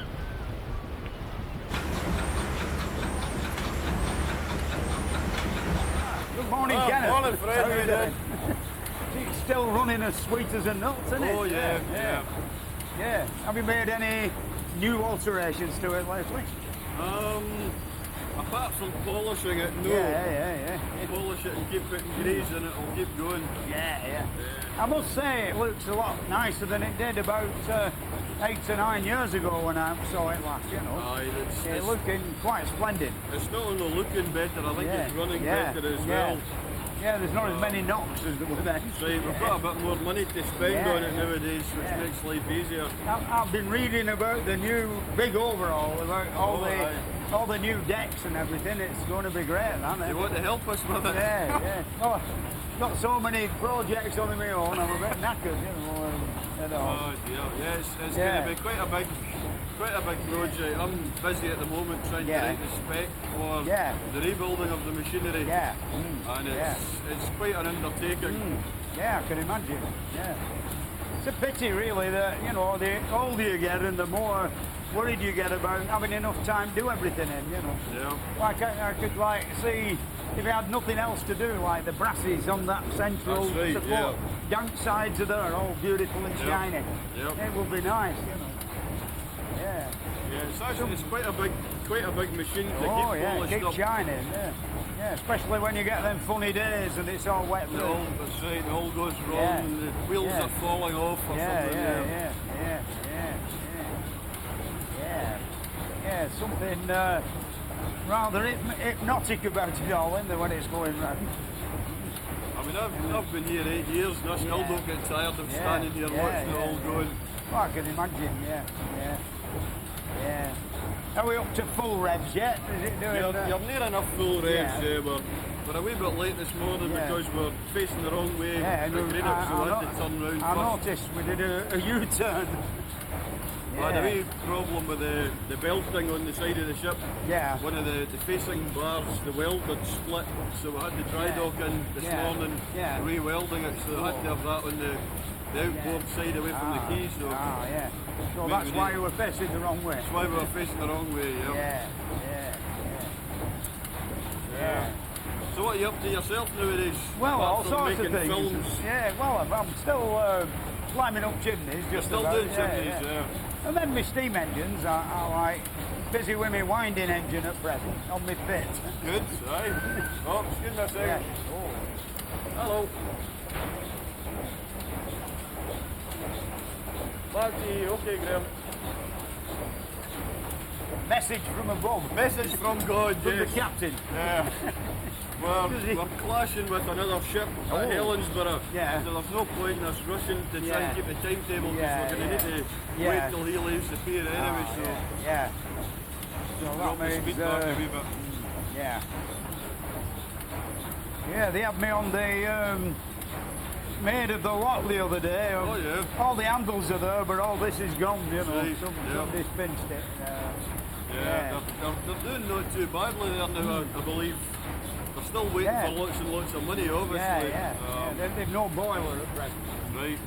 Well, we can sell them our boiler when it comes out of here at the end of this season. Is that right? You're going to put two in instead of We're going to put two small ones in, sitting side by side. And the top of them will always be below this deck level rather than about 6 feet above it. So what weight job? Sorry? What balance sort of thing? They'll be exactly the same, hopefully. Keep the weight further down in the ship, which will help. Without a shadow of a doubt. Yeah, that must have been some tricky job shrinking all them crank throws onto that one. I mean, when we originally decided we were going to completely strip the engine down, we were wondering whether it would be worth unshrinking everything and machining the pins that way. And then we thought, I don't think we'll bother actually. Is there nobody about who can actually grind them in situ, you know? Yeah, there's a few companies that can grind everything in situ. There's one company who we've been in touch with who reckon that they can grind the main journal pins on a lathe. But the cranks themselves have got too large a throw to do them on the lathe. So they'll have to do them with the in situ machine. But hopefully we'll be able to get them to do the journal pins and everything. The only company in the country, Mitchell Shackleton, Manchester, that can do the job. So I actually had a man up from Mitchell's on Monday having a look at it, and he's basically said, oh yeah, this is proper engineering, this is what it should be like. So. They actually did a crankshaft for a Fowler rowboat for me, you know. Alright, That were nice and round, they were alright, It'll make quite a difference if we can get everything all lined up. The whole engine will be lined up. Have you ever had the big ends apart? Well, you will have another loop. Is it? What are they like? They're actually very good. The four main bearings were remetalled about 4 or 5 years ago. The LP bottom end, the crank pin was machined, or it was in situ machined, and we remetalled that bearing about 3 years ago. So we know where we're heading, you know. We'll just get the whole lot done. Oh, excuse me again. Hello there. Message from above.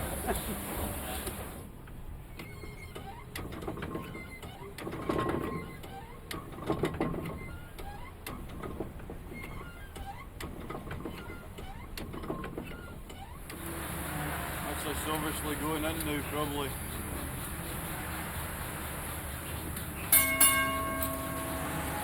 Half ahead. Got the signal, 2 bells for that. What it is, when the needle moves between the sections on the telegraph, you get a bell. But sometimes the needle moves and the bell doesn't go. So the next time it moves, you get the 2 bells. It's generally very good. Depends how far they move the handles on the bridge, though.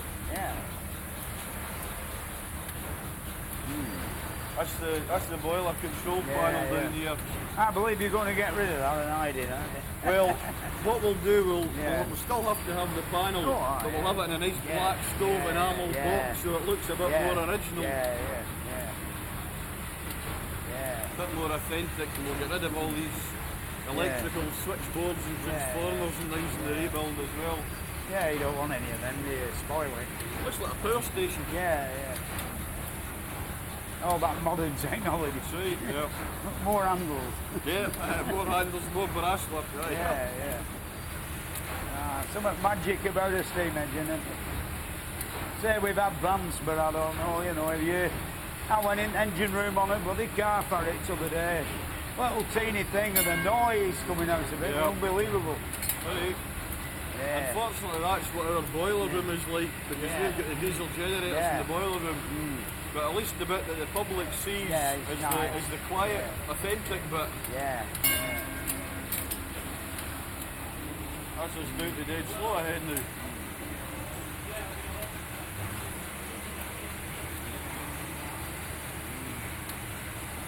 The deck department, when they're driving a paddle steamer, they use the paddles as brakes. Oh, yeah. So when they go dead slow and stop, when you actually stop the engine, it's like putting the brakes on, you can actually feel the whole ship stopping. Two fins out, isn't it? I was reading about Brunel's Great Easterns over there. They were 58 foot diameter. That's right, yeah. Yeah, that must have been some bloody thing, eh? And if you look at pictures, they were like nearly as wide as they were in diameter. Yeah, it's a big, it was a chain drive from the engine, wasn't it? Yeah. Yeah, we went on Great Britain and all. They're doing a mock-up of the engine, but it'll be right good when it's done. I don't think me and you could tell, but, you know, average character wouldn't be able to tell it's not a real one. Yeah. Like all the big castings are made of aluminium. Is that right? Yeah. Oh. Yeah, so they that wouldn't be originally made of aluminium. No, cast iron, but, you know, save money, like. At least they've made castings. I suppose that's always something, Yeah. He was just working out the length of the connecting rods. Like a 4-cylinder, 2 big ends on one crank pin. Was it diagonal? Like a double one. Yeah, 4-cylinder, I think. Didn't last so long, only. Was it compound? Yeah, no, they only run on about £5 per square inch. That's right, And it were, it only lasted about 4 years, and they ripped them out and put some new ones in. Oh. Yeah. But it's one of the sandwich frame jobs, you know, iron plates, timber, millions of nuts and bolts. Instead of nice castings. I suppose they really had the technology in those days, 1840, you know, they were a bit, biggest lump of iron they could get were only 8 to 9 foot long, you know. Right, okay. Yeah, what man could lift up and shove in the rollers. Yeah. Standing underneath those was quite interesting, you know. The beautiful plate work.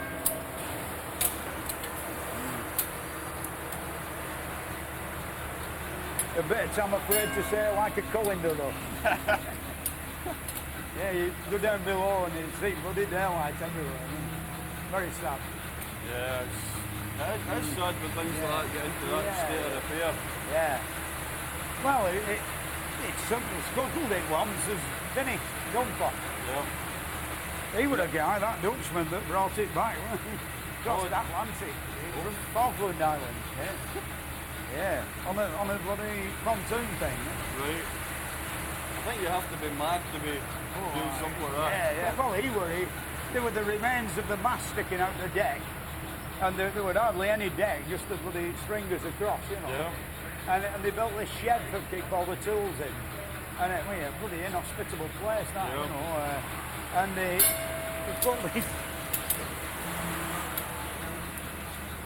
sheer legs up, started pulling the mast out the deck, and he getting hold of it too low down like, and he come out and fell over and flattened the shed. Yeah. So red colours he cut off with a chainsaw.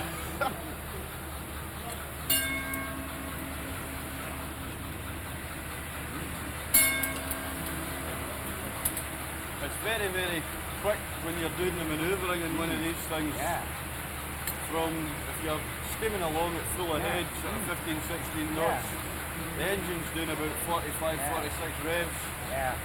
And you can, if you rang full astern in an emergency, you can stop it in 2 revs. Yeah. You can have it going. You can have it going full astern in another couple of seconds. We're not be doing any emergency I stuff. certainly hope not. No. That generally happens if we've got windsurfers or yachts or something on the road. Excuse me. Hello. back a wee bit, Graham, okay. Right, the way she's... I just kept ticking over, Davy. The way she's sitting with the wind and tide and things, we're going to need to leave the engine ticking over just to keep the ropes tight. Yeah. I like it, man. I like turning mine so it's hardly moving, just dead slow. It's a good sign that everything's in good nick, like when it's yeah. All these traction engines, half of them, they haven't nothing from them. When you connect them up to works, it's a terrible noise then, like. I think that's one of the great attractions about steam is that you can get it flying around, or you can get it just ticking over. Infernal combustion don't do that, do it? They actually managed to bend one of them. Who did that? It's a way back to the LNER days, almost years ago. But from what I gather, I think the hydraulic, the LP cylinder, they bent the conrod. I've been on bend once, eccentric rod. It didn't bend it just stopped the bloody engine. Right. And I thought, what's wrong with it? I didn't wear no oil in one of them fellas. Bloody stopped the engine, Seized up, right. But I know people who have bent on the pump on the worktop and eccentric, loads of Evelyn rollers were bent like a banana. Only one thing could have done that. Not on the valve right. Full of stern. Full of stern, Back away from the pier. It's obviously quite shallow water this morning. Back down to half. Clear of the pier so we can slow down a wee bit.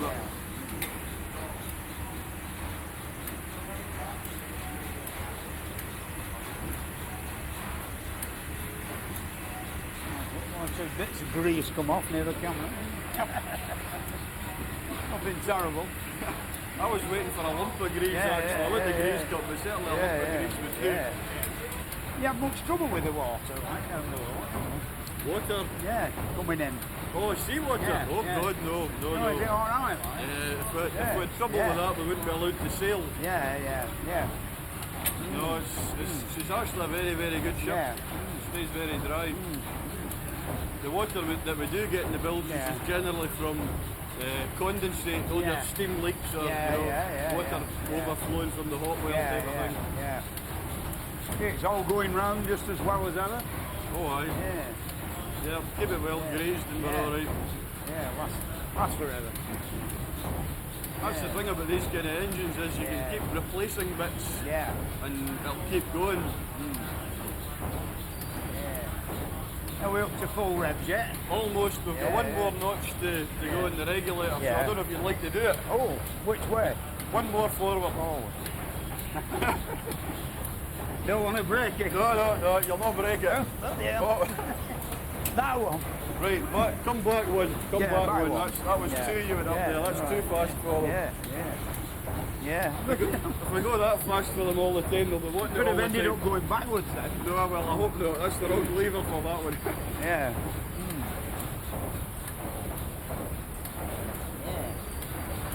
That one, is it? That's the reversing lever, it's quite easy to remember. To go forwards, you push it forward. To go backwards, you pull it back.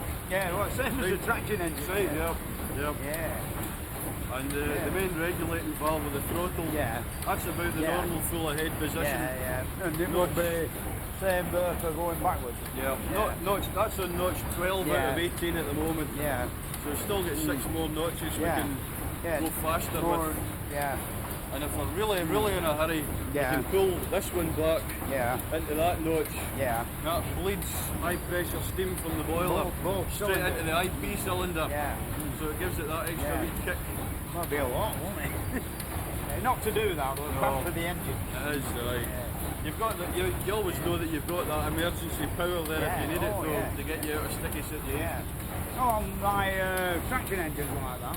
Yeah, but some makers have got like a button that, a bit like that lever with me, then you shove it in and you can't keep it in. As soon as you're out of trouble, spring-loaded, it comes back and you can't leave it in all the time. Yeah. Yeah. Because you'll need that on a compound engine, of course, won't you? Oh, I've got one single cylinder one and one that's a compound. Yeah. And then I drive a few that are compounders. Yeah. I like the floor mop lubrication system. Yeah. Very good. That's an emergency lubrication. Yeah. We go around the engine every morning and screw all the grease ducts down. Yeah. So that should do it for the day, but if the slides do start to get dry, you've got the brush to put the grease on with. Yeah. And the oil, tin of oil for the piston rods on the other catwalk. Yeah. This bit of a bang on this side, what's that? A wee bit, yeah. It's the LP crossheads. Yeah.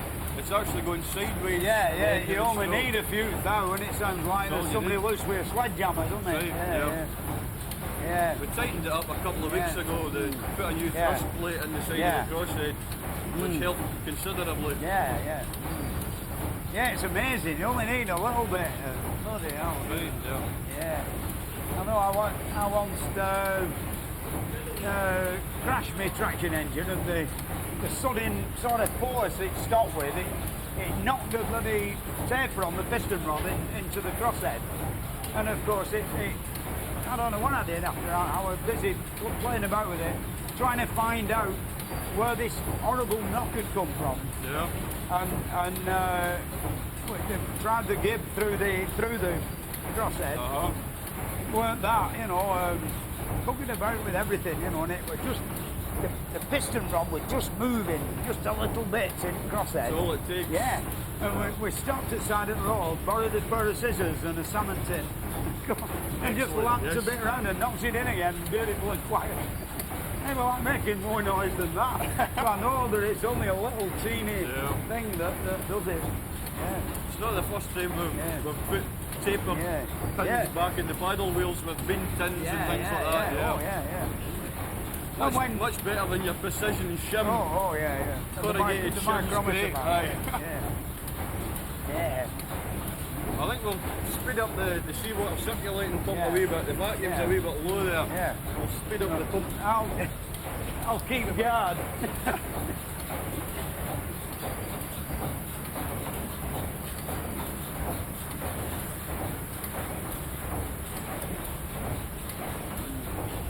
I see you put a few lines on since I last come on around the iron.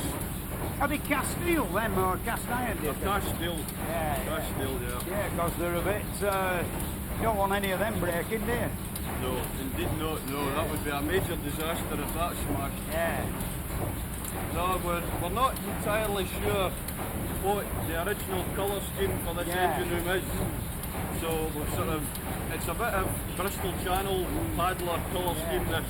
But it looks quite smart. Yeah, it does. When we don't know what it is supposed to be, so we're not even sure if there's supposed to be lines and things on it, but it looks nice, so I'm happy. Well, it gives you, apart from the big end, it gives you something nice to look at. That's right, yeah.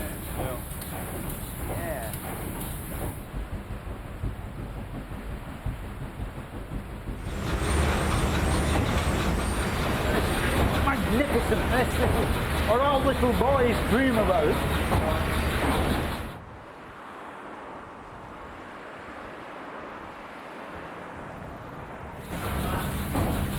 When the big end's just passing.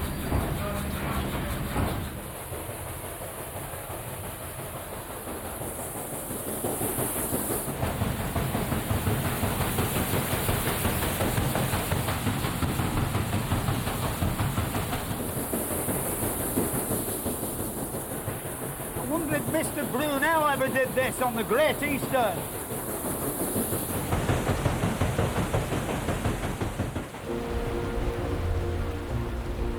There's no better way to see the beautiful scenery of the Firth of Clyde than from the decks of a Clyde paddle steamer. It's magic. I wish I'd lived in the days when you could travel like this, but steam is more than just enthusiasm or nostalgia. Steam power was developed here in Britain, and it's one of our unique contributions to history. So steam like the sea should run in the blood of every Briton. Sadly, none of the big steam-powered liners have survived. Unlike railway engines and traction engines, they were just too big and costly to renovate and keep running once their time was up.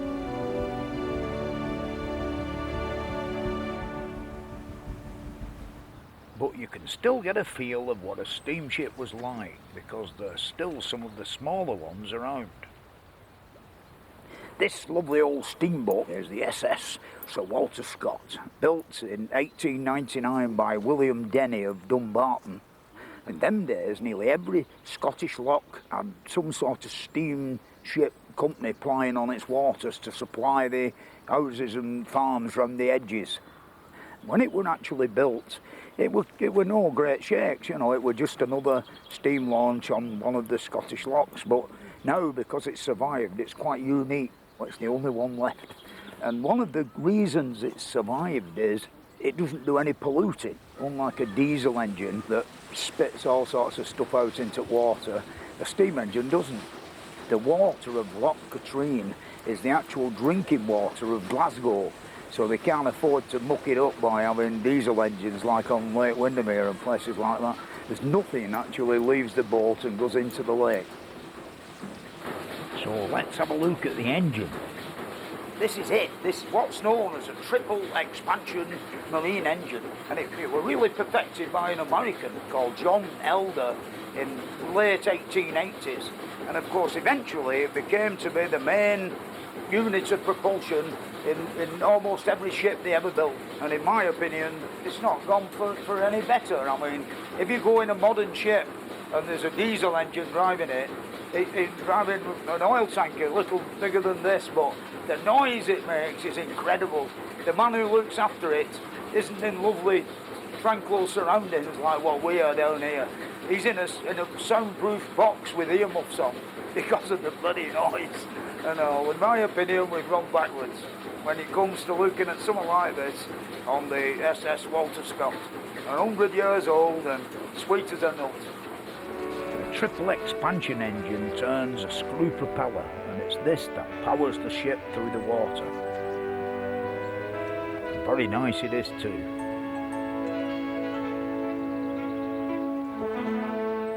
All the really big steamships have gone, you know, but there's one or two small ones survived. And this one behind me, the SS Shieldhall, was built in Glasgow in 1955. And it had a rather different occupation when it was first built. It was owned by Glasgow Corporation, and they used it for delivering treated sewage out into the sea. And of course, in the summer months, they told me, it doubles up as a passenger boat. So as well as sailing out to sea with the treated sewage, it had a load of passengers on as well. It must have been a bit whiffy, you know. But anyway, it survived here now, and it's here in Southampton, and they do cruises. It's one of the few seen sailing round the Solent today. You know, so I'm going to go and have a look at the engines and what it's all about inside. Hello, John. How are you doing, mate? Hello, Fred. All Good right. to see you. All right, thank you. Yeah. Come and have a look at our boiler room. Right. Yeah, which way are we going? Just here, where this open door is. Hey. Hi. Hi. Yeah. Have they always been oil-fired, these boilers? She was built as a coal-fired ship, but she was converted in the shipyard before she left. So they never had any. Never had any coal shoveled in, but we've still got odd bits of coal-firing equipment around. I've noticed up on top there's like the chutes, isn't there, where they used to put the coal in, but they're never been used. Never been used as a... What pressure do they run on? It runs at 180 psi. Well, that's for pressure, isn't it? Mind you, not my modern boilers. For compounding 3 times, you need to start off with a big high pressure, don't you? Well, you do, yeah. That's what made compounding so popular. And made it much more efficient. Economical, when you're underway, like, there's all 6 furnaces going. We need all 6 for full speed. How many knots can you do? Oh, that's a good question. About 10 knots. Yeah. Oh, that's fairly fast, isn't it? It is. It's fast enough for our passengers anyway. Yeah. Do you ever have any trouble with your oil jets and your burners? Well, we have to clean them fairly frequently. Yeah. I had a rivet furnace, what were oil fired, and a lot of bother with it, you know, getting bunged up and all that, and what have you. Yeah, yeah, you do get carbon build-up with the... When each of these 3 furnaces, the products of combustion go to the back. Yeah, it's fired into the furnace tube, then into a combustion chamber, which is a box section at the back. Then you've got fire tubes coming through the water into the smoke box up here. Then the smoke goes through an air heater, which heats the air that you're going to use for combustion. Then up the stack. How often do you have to sweep the tubes? Oh, we got a steam soot blower. Yeah, which we blowing? We blow it right out of the tubes. Oh, I tried that, unsuccessfully. Well, we've got the advantage that the ship can go sort of out of sight of the land. The big black cloud. Actually, it's been fairly good recently. We've changed to a different type of oil in the last 6 months, and it doesn't produce nearly so much smoke and soot in the boilers. Yeah, I've noticed like the calling up lids are still on the deck. Yes, that leads into the fuel oil bunker now. But it's all there. And basically, it's the 3 fire tubes and three furnaces. 3 furnaces. And we've got to fire all 3 to power the engines at full revs. Full speed. Aye. And then it just goes basically up straight through into a combustion chamber.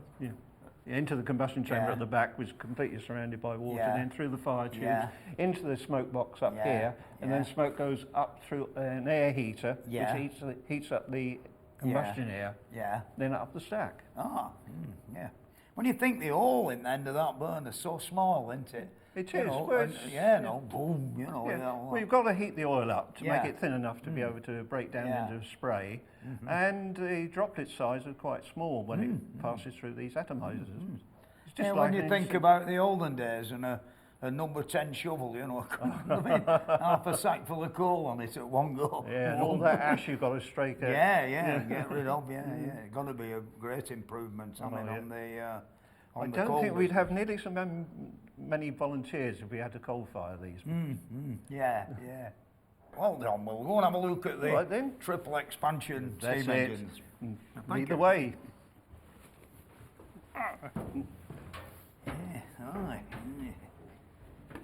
Alfred? Now then, these I know that they're triple expansion engines. Triple expansion engines, yes, that's right. Yes. Right, what happens, we could perhaps explain what a triple expansion engine is. The steam from the boiler comes into the high pressure cylinder first off, and is expanding down to a lower pressure, and the exhaust from that then goes into a medium pressure cylinder, where it's expanded some more, and then the exhaust from that then goes into the low pressure cylinder, and is expanded down to below atmospheric pressure. And the exhaust from that then goes to the condenser, where water is condensed and pumped from there into the feed tank, and from there the feed pump pumps it back into the boiler again. So we don't. So really, it's like you don't need a lot of spare water, do you, other than what's lost by little small leaks and we hope we only lose it by little small leaks anyway. There's quite a lot of and with it being a late model, or 2 engines of a late model, the great stanchions that hold it all together are fabrications, aren't they? That's right. Because this was ordered specifically as an open engine by Glasgow Corporation. They found that they destroyed all the patterns from casting the columns. So these are fabricated out of steel plate. Which would be just as strong, but probably stronger than cast iron. But not quite as beautiful, like the nice radius. I don't think they've done too bad a job. No. But you can see the weld marks around the corners. Oh, really? You've got 2 triple expansion engines, haven't you? Yes, each drives their own propeller at the back there. One for each one, What diameter are they? They're about 10-foot diameter. That's some fair old thing, isn't it? When you think that for a bit of power, keep that going round when you're bombing along. You should see the water thrashing about out the stern when we're going. One thing we're quite often asked by the visitors is, where's the gearbox? Well, we've got no gearbox, no clutch, so to reverse the propeller, you've got to reverse the engine. You've got to stop it and start it running the other direction. I know that. That lever there's for crashing, lifting the links up, isn't it? It's controlled by a servo. An engine. It's made, the actual reversing engine is made by Brown Brothers of Edinburgh. We made the ones for the Titanic. I don't like to bring it up. No, we all know what happened to that, don't we? Yeah. I mean, if with a big lever, you'd never move them. No, because you've got to move all three sets at the same time. Yeah. It's quite a job to shift them. Yeah, but it's good fun down here when it's all... Yes. It smells different too. Yeah, well, they're all steam engines smell nice. Yeah. If you could put it in a bottle, you'd be able to sell it, wouldn't you? Yeah. You've got two, haven't you? Two triple expansion engines. And it's obvious, like, they go to... Yes, each drives their own propeller. Each propeller is 10 foot in diameter. Blooming heck, that's a fair old size, isn't it? There'll be, them go around, people don't realise. Yes, it really thrashes the water around outside when we get going. And then, of course, up top there's 3 cylinders, isn't there? Yes, there's a high pressure, medium pressure and low pressure, and the steam goes through the throttle valve into the high pressure cylinder, and the exhaust from that then goes into a medium pressure cylinder, and the exhaust from that then goes into a low pressure cylinder, and the exhaust from that then goes into the condenser, where the water is condensed and is then pumped back into the boiler again.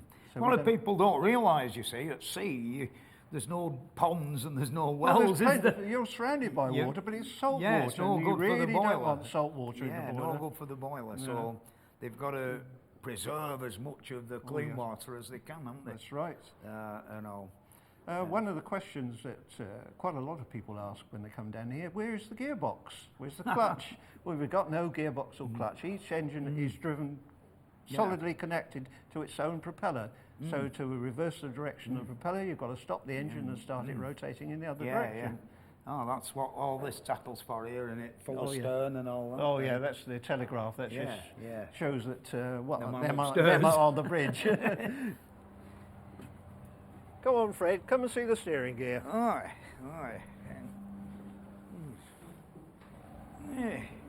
Ooh, yeah. Mind where you're walking. Yeah, big springs, is that for when you take a bit of the knockout of it? That's right, it takes any percussions on the actual rudder itself. See, the top bit is free, and if the springs break, there's a key you can put in there. The steering engine drives onto the rack here. And it's controlled from the bridge. Normally by a telemotor system. It's a hydraulic link. When you turn the wheel up there, it pushes the rams backwards and forwards here, and that controls a shaft at the back there, which opens and closes the steam valve to the engine, so it runs in either direction. It's all interesting stuff, isn't it? It is. Is this bit that's the hydraulic steering. So if everything breaks down, you can move. Well, it is disconnected at the moment. Out of gear position. It's out of gear there. You disconnect that and drop that gear in there, and you can steer the ship by hand. Well, that big wheel under that sheet. Yes, it's the big wheel. Like olden days, like sailing ship style, isn't it? The other emergency one is if this hydraulic telemotor system breaks, there's another shaft going down over there, which you can actually control the steam engine from down aft.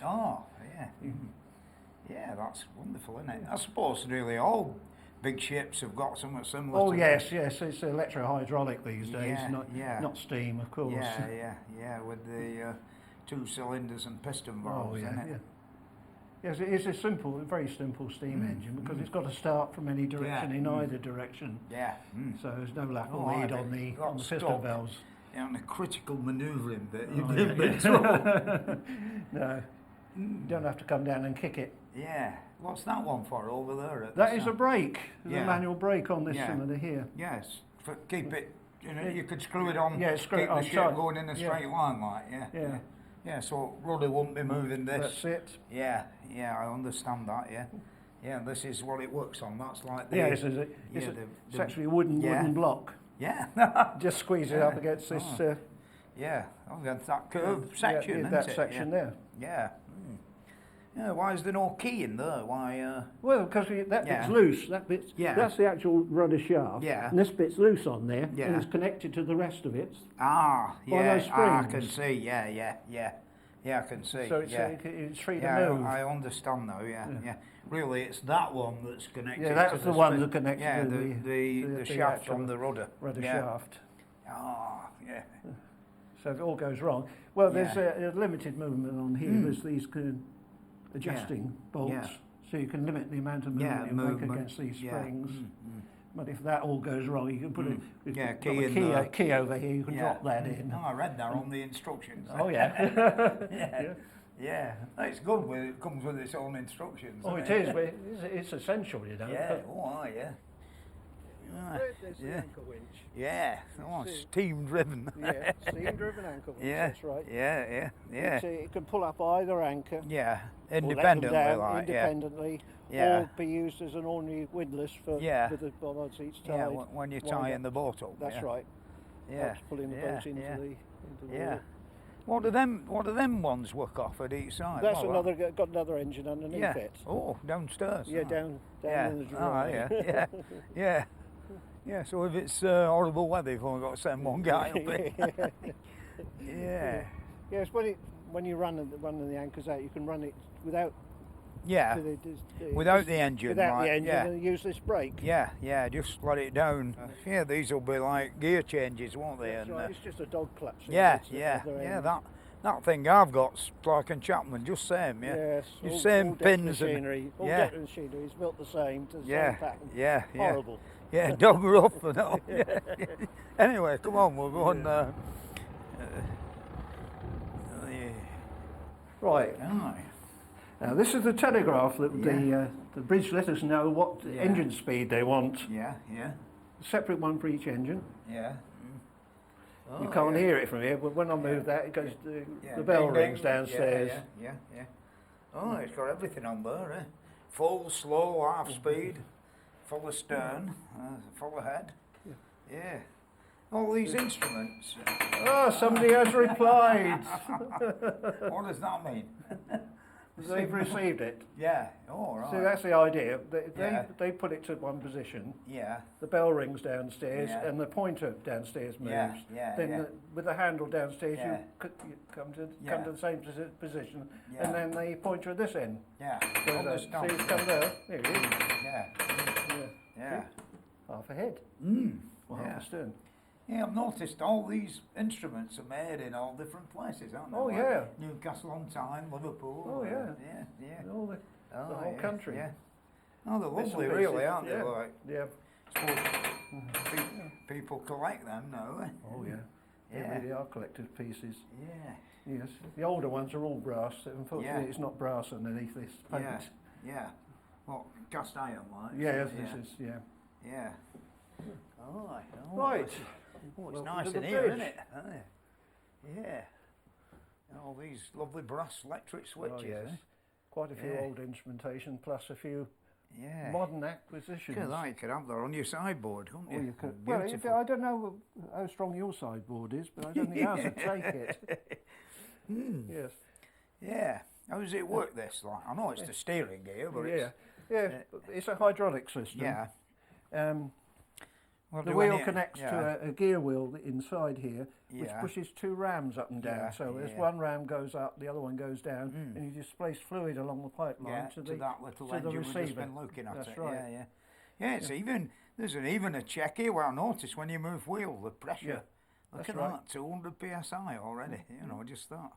Yeah, that's good, that, isn't it? Come on, lift up, baby. There it is. Yeah. 200 again. Yeah, and it should run back to the central position. Yeah.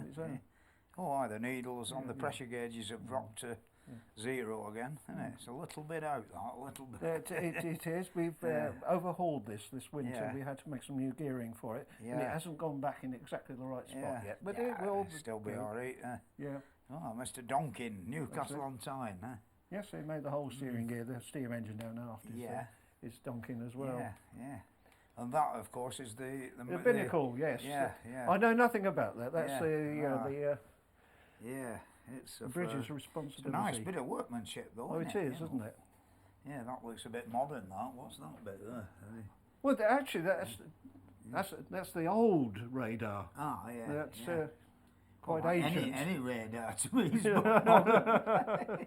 Yes. Yeah. Oh, that's a pretty ancient one. There's a more modern one over there. Yeah, television set. Yeah. And now it's time to get the engines turning so we can put to sea. Shieldhall is fully operational and they do more than 20 cruises every year around the waters of the Solent. Back at home, I've got an interesting old book I can use to explain how these triple expansion engines work. On this lovely engraving of a triple expansion engine, you can more or less self-explanatory. The steam comes in at the high pressure cylinder end and it pushes the piston up and down after the valves let it in, you know, sort of thing. And then it's exhausted into a receiver where it hangs about a bit till the valve on the intermediate cylinder opens, and then it's let through into the intermediate cylinder and it does its work there. And then it's exhausted again into another expansion chamber where waiting in its turn to enter the low pressure cylinder. And then finally into down here, that big square trunking, into the condenser. What in actual fact is happening is using every ounce of the power of the steam. It's actually used 3 times, you know, in like a single cylinder mammoth type thing. It's just used once and it goes up the chimney, as you might say. But in here they get, I mean, at sea they've got to get every bit of economy that they can. And of course they made quadruple expansion engines and all sorts of different variations with 3 cylinders, one on top of the other. But in a boat there's no room for that, so you've got to go long. Although the really big ships have all gone, you can still see what the huge triple expansion engines that powered them were like, because they weren't just used in ships. This is the Bratch pumping station near Wolverhampton, which has been restored by an old friend of mine, Len Crane. And the triple expansion engines in here are the sort of size that the ones on the Titanic would have been. Anyway, come up here, Fred, and have a look. Do you want to go through there? Yeah. This is where it all happens. It's almost like a ship, isn't it? Yeah. Yeah, well, basically it's the same engines that were in the Titanic. Yeah, beautiful. Yeah. Crossing the North Atlantic. When we first opened that regular the very first time, and it moved and turned over, what a lovely feeling. Oh, yeah. Lovely feeling.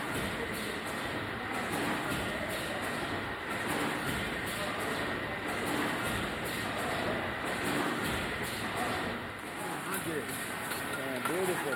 You wonder what they're all for, really, but they're all doing something. Oh, yeah, the world's got to keep advancing on it, but in lots of ways, not for the better, you know. Instead of sitting in a bloody office with a mouse and one of them, what are they called, the computer. You know?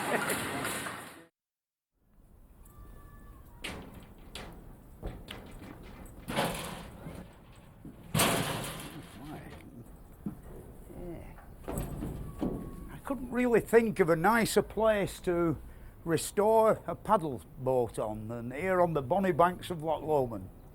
I think I'll go and have a chat with the lads who are doing it.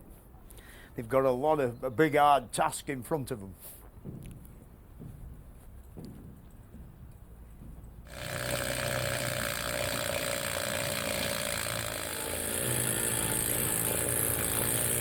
Yeah then, Michael. You've got your work cut out there, haven't you, mate? Yes, a lot of work here. I see you've done the other one on the other side. Yes, that took a few days. Yeah, I bet it did. Oh, yeah. I know I've got one of them, and progress is very slow, but when you've done it, you know, it gets out. It's amazing what thickness of corrosion it bangs loose, isn't it? Well, they've been putting layers of paint on since 1953, probably. And just flicking a bit off when they did it, Really wasting paint doing it that way, isn't it? It is, you know, you're better off getting it down to the bottom. But played havoc with these nut heads, hasn't it? They're on a funny shape. Well, the other side came out very well. We were quite surprised. I've had a look, Yes. Yeah. Is the seats on top of here when it's No, there was what they called a boarding platform. Yeah. And the gangways would run out from there. Yeah, from off the quay onto here. That's right. Down yes, steps. and then you had steps going down there. Yeah. Right. Yeah, you've a lot. The handrails have survived very well, haven't they? They're perfect. Well, haven't they? because they are Burmese teak. Yeah. And when we came on 5 years ago, they were covered in lichen. Yeah. And we just sanded them down, and this is how they came up. Yeah, they've done well, haven't they? Very well. In fact, all the handrails are beautiful, aren't they? Yes, they are. All them lovely bubbles in the middle. I mean, you're doing quite well now, haven't you? You've got the rear end salon decorated almost. We're going to have functions there and try and raise some money. Yeah, that's a good idea. Yes. You're just really short of the walnut panelling now, aren't you? Well, the walnut panelling will come in time. I hope so. Yeah, you get a grant from lottery, and we hope so. Yeah. We hope so. Yes. What was the situation like when your Murray team came along? Well, we came along about 5 years ago, and it was a very sorry state indeed. Yeah, I can imagine. Yeah, she was very derelict and rusty. Yeah. And had been lying for a number of years in that state. Yeah. So we've been coming down every Saturday for the last 5 years, and. How many of the team have you got? It varies from 5 to 12, 15 maybe. On enthusiasm on the day? On a good day, yes. I've noticed there's a lot of either galvanising or some, it's not gone rusty, has it, above this area, why is the... Well, this ship from this deck up is aluminium, including the funnel. Yeah. They had a wooden deck there, which is pretty rotten. Yeah, I've had a look at that. The reason for that was to save weight, because she's got a very shallow draft. Yeah, I've noticed when I was down in the engine room, well, the boiler room actually. Yeah, so that really, when you've knocked all this many coats of paint off it, it should look quite beautiful. It should be as good as new, I would hope. Yes. Yeah, that's lovely. As always, you can always do with some more money, yes. Are you getting some from the lottery men? Or, Well, the project's total is about 2.6 million, and we've applied for 1.6 from the Heritage Lottery Fund, and about $250,000 from ERDF, and we've already had 500,000 from the local enterprise company. Oh, that's not so bad. So we're just waiting to see. Yeah. Well, I wish you all the best. Thank you very much. You're on Loch Lomond, and I think I'll go down in the engine room and have a look at the engines and where the boiler should be. Well, you're very welcome. See you later. Bye-bye. Yeah then, Ian, the chief engineer. Oh, how to see you. How are you doing? All right. Doing well. Come to have a look at your beautiful engine. I see it's a two-cylinder job. Is it a compound, is it? Yes, it's a compound. The HP cylinders are over this side and the low-pressure cylinders over that side. Yeah. It's very similar to the one on the Waverley, isn't it? Apart from they've got 3 and you've got 2. Well, they'll come in a set. You just buy 2 or 3 depending on what you want. Yeah. Has it been made by the same people? Made by the same people, Rankin and Blackmore over in Greenock. Yeah. Of course, you've no boiler, have you? That's the sad bits, isn't it? We need a boiler. We need 1 or 2. Anybody wants to give us a boiler, we're waiting for one. There's lots of boilers in Lancashire that you keep throwing away. I'll see what I can do. Do your best for it. It'll be a help. We don't want a Lancashire boiler, though. That wouldn't do. That's too big now. It won't fit in, Yeah. How many revs does it do when it's going? It should theory do about 50, but normally they run about 40 to 45 is about the usual speed. That'll give her about 13 knots. Yeah, that's quite motoring along, isn't it? Yeah. The Waverley will do 17. Yeah. What's that big fan for up there? That was for blowing air. It was for the old boiler. Yeah. You blew air in and it came up the funnel and helped the fire. Yeah. It'll be very nice to have a do one here, like sort of full of stern and all that. Because I know that down there's the steam reversing gear, isn't there, down there? That's the steam reversing engine in the middle. Yeah. Made by Brown Brothers over in Edinburgh. They're helping us at the minute. They've sent us some drawings. Yeah. And that's the condenser down there, isn't That's it, yes. Full of brass tubes. Copper and nickel, I think, actually. Yeah. But we've just got the end doors off, see if there's any leaking. Yeah. Well, come up, you find us a boiler and come up here in the year 2000. Yeah, and you'll be ready then. We'll be ready. You get us the boiler, we'll be ready. Ding ding, full astern. Yum. We have the telegraph saved. It's locked up ashore. Yeah, we've got it saved. Had all that been stolen? That had been removed for safekeeping, actually, and we've managed to keep that. Oh, you still got that? Yeah, we've still got it. Yeah. Because you can't buy these things these days. No, I know the things. I did know a man in Widnes who had one of them, you know, big clock job, full of stern and full forward and all that jazz. Not much of a place you need a telegraph, I would have thought. Yeah, I don't know about the bit down there. Yeah. When did it last run? It last run in summer of 1981. It was laid up about September 1981. Yeah, it's not that long ago then, is it really? Well, it depends how old you are, whether it's a long time ago or not. You'll be alright, don't worry.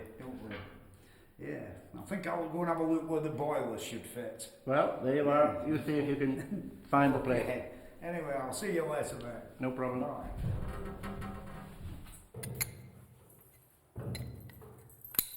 Hello, Frank. How are you doing? Hello, Fred. You're very busy here with the valves, eh? Yes, please. Yeah. All you really need now is a new boiler, isn't it? Well, one boiler or two little ones. And yes, you'll please. be in business. Yeah. Yeah. What happened to the other one? Did somebody condemn it? Yes, and we decided to get rid of it ourselves, so it was carefully burnt up into little sections and manhandled ashore. It took us 5 months. Yeah. But you did it. Yes. Did you make any money on the deal? Well, all the money that came from the scrapyard was used to pay for the oxygen, so it was a self-financing operation. Yeah. It's nice and dry in here, isn't it? I've seen it worse with 2 feet of water and wet days. Before we got the funnel capped, we had trouble with rainwater, but no more. Yeah. Our new deck has saved a lot of leakage too. The new iron deck. Big I've had a look at that when I were up the top. Yeah, see, you've got all sorts of interesting things in here, haven't you? The weir pumps in the corner, what did they do? Well, sadly, half of it's going to become redundant. The pumps in the corner were responsible for warming up the heavy black oil to send it to the get it to flow, injectors here. Yeah, if you go on the diesel stuff, you'll not need that. Light diesel fuel. We'll still use the same tanks that were there before. They're safe. They've been passed. Yeah. And my job has been to pack the glans for the bilge system. Yeah. You know, they throw lots and lots of boilers away in Lancashire. I've got your phone number anyway. I'll see if I can find you two that are suitable. Yeah, I know he told me about £20,000 an hour or something you need to make the engine run next door, which I think there's plenty of them, believe me. And some of them nearly new, you know, not very old. And you'll put in a good word for us? Yeah. I'll have a try. You never know your luck. I have a friend who actually deals in them, you know, and nobody wants them no more, so he's got a yard full. We have a small problem, though. How to bring it down? We'll have to take the funnel off. Yeah. That should be a good day. Yeah. In a way, steam has now become a bit of an holiday attraction, something for a day out. Or if you come up here to Scotland, more like a week out, if you take a cruise on this lovely little steamer, the Vic 32.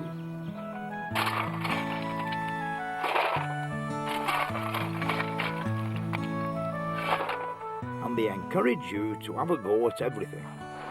So you might find yourself shoveling coal, or helping to raise the anchor before you set sail to explore the lochs and islands off the west coast of Scotland. This boat was built in Yorkshire in 1942, and it's based on the Clyde Puffer. The Clyde Puffers had no condenser. The exhaust steam went up the chimney and helped to draw the fire. And it was really designed for inshore delivery boats and all around the shores of Great Britain, delivering all sorts of stuff.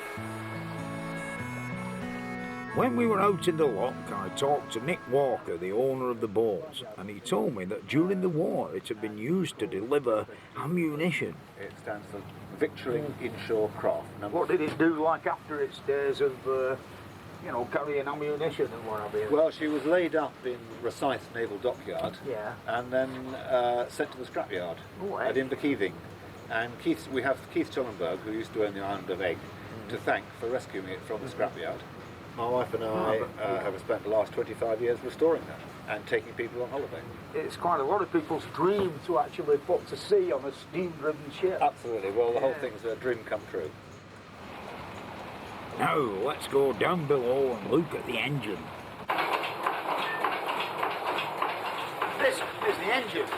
It's a compound, which really means that it uses the steam twice. And it's like typical of a boat of this sort of style.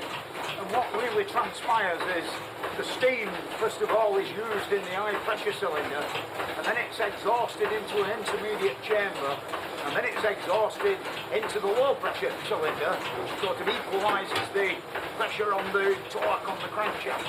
Then after that, it's exhausted into the condenser, which of course is condensed back into water again, and used again over and over again, you see, because being a seafaring machine, you cannot take water out of the ocean. It's very bad for boilers. I've noticed that the pressure's dropping a bit, so I'd better put some more black gold on the fire. The captain up top will be shouting down his pipe for more steam, you know. I'll get on with that now.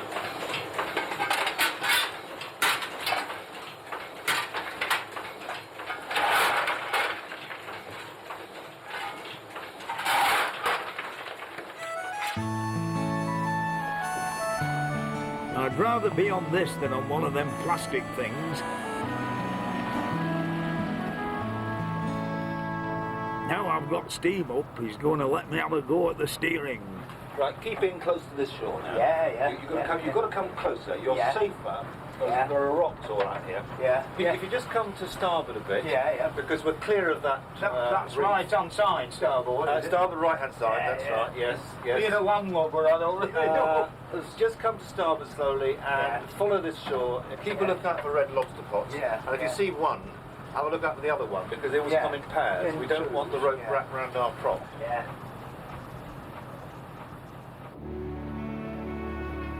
Then he put me to work on a bit of steeplejacking. There's no better way to see this lovely Scottish scenery than from the decks of a Clyde puffer. It's magic. I wish I'd have lived in the days when you could travel like this all the time.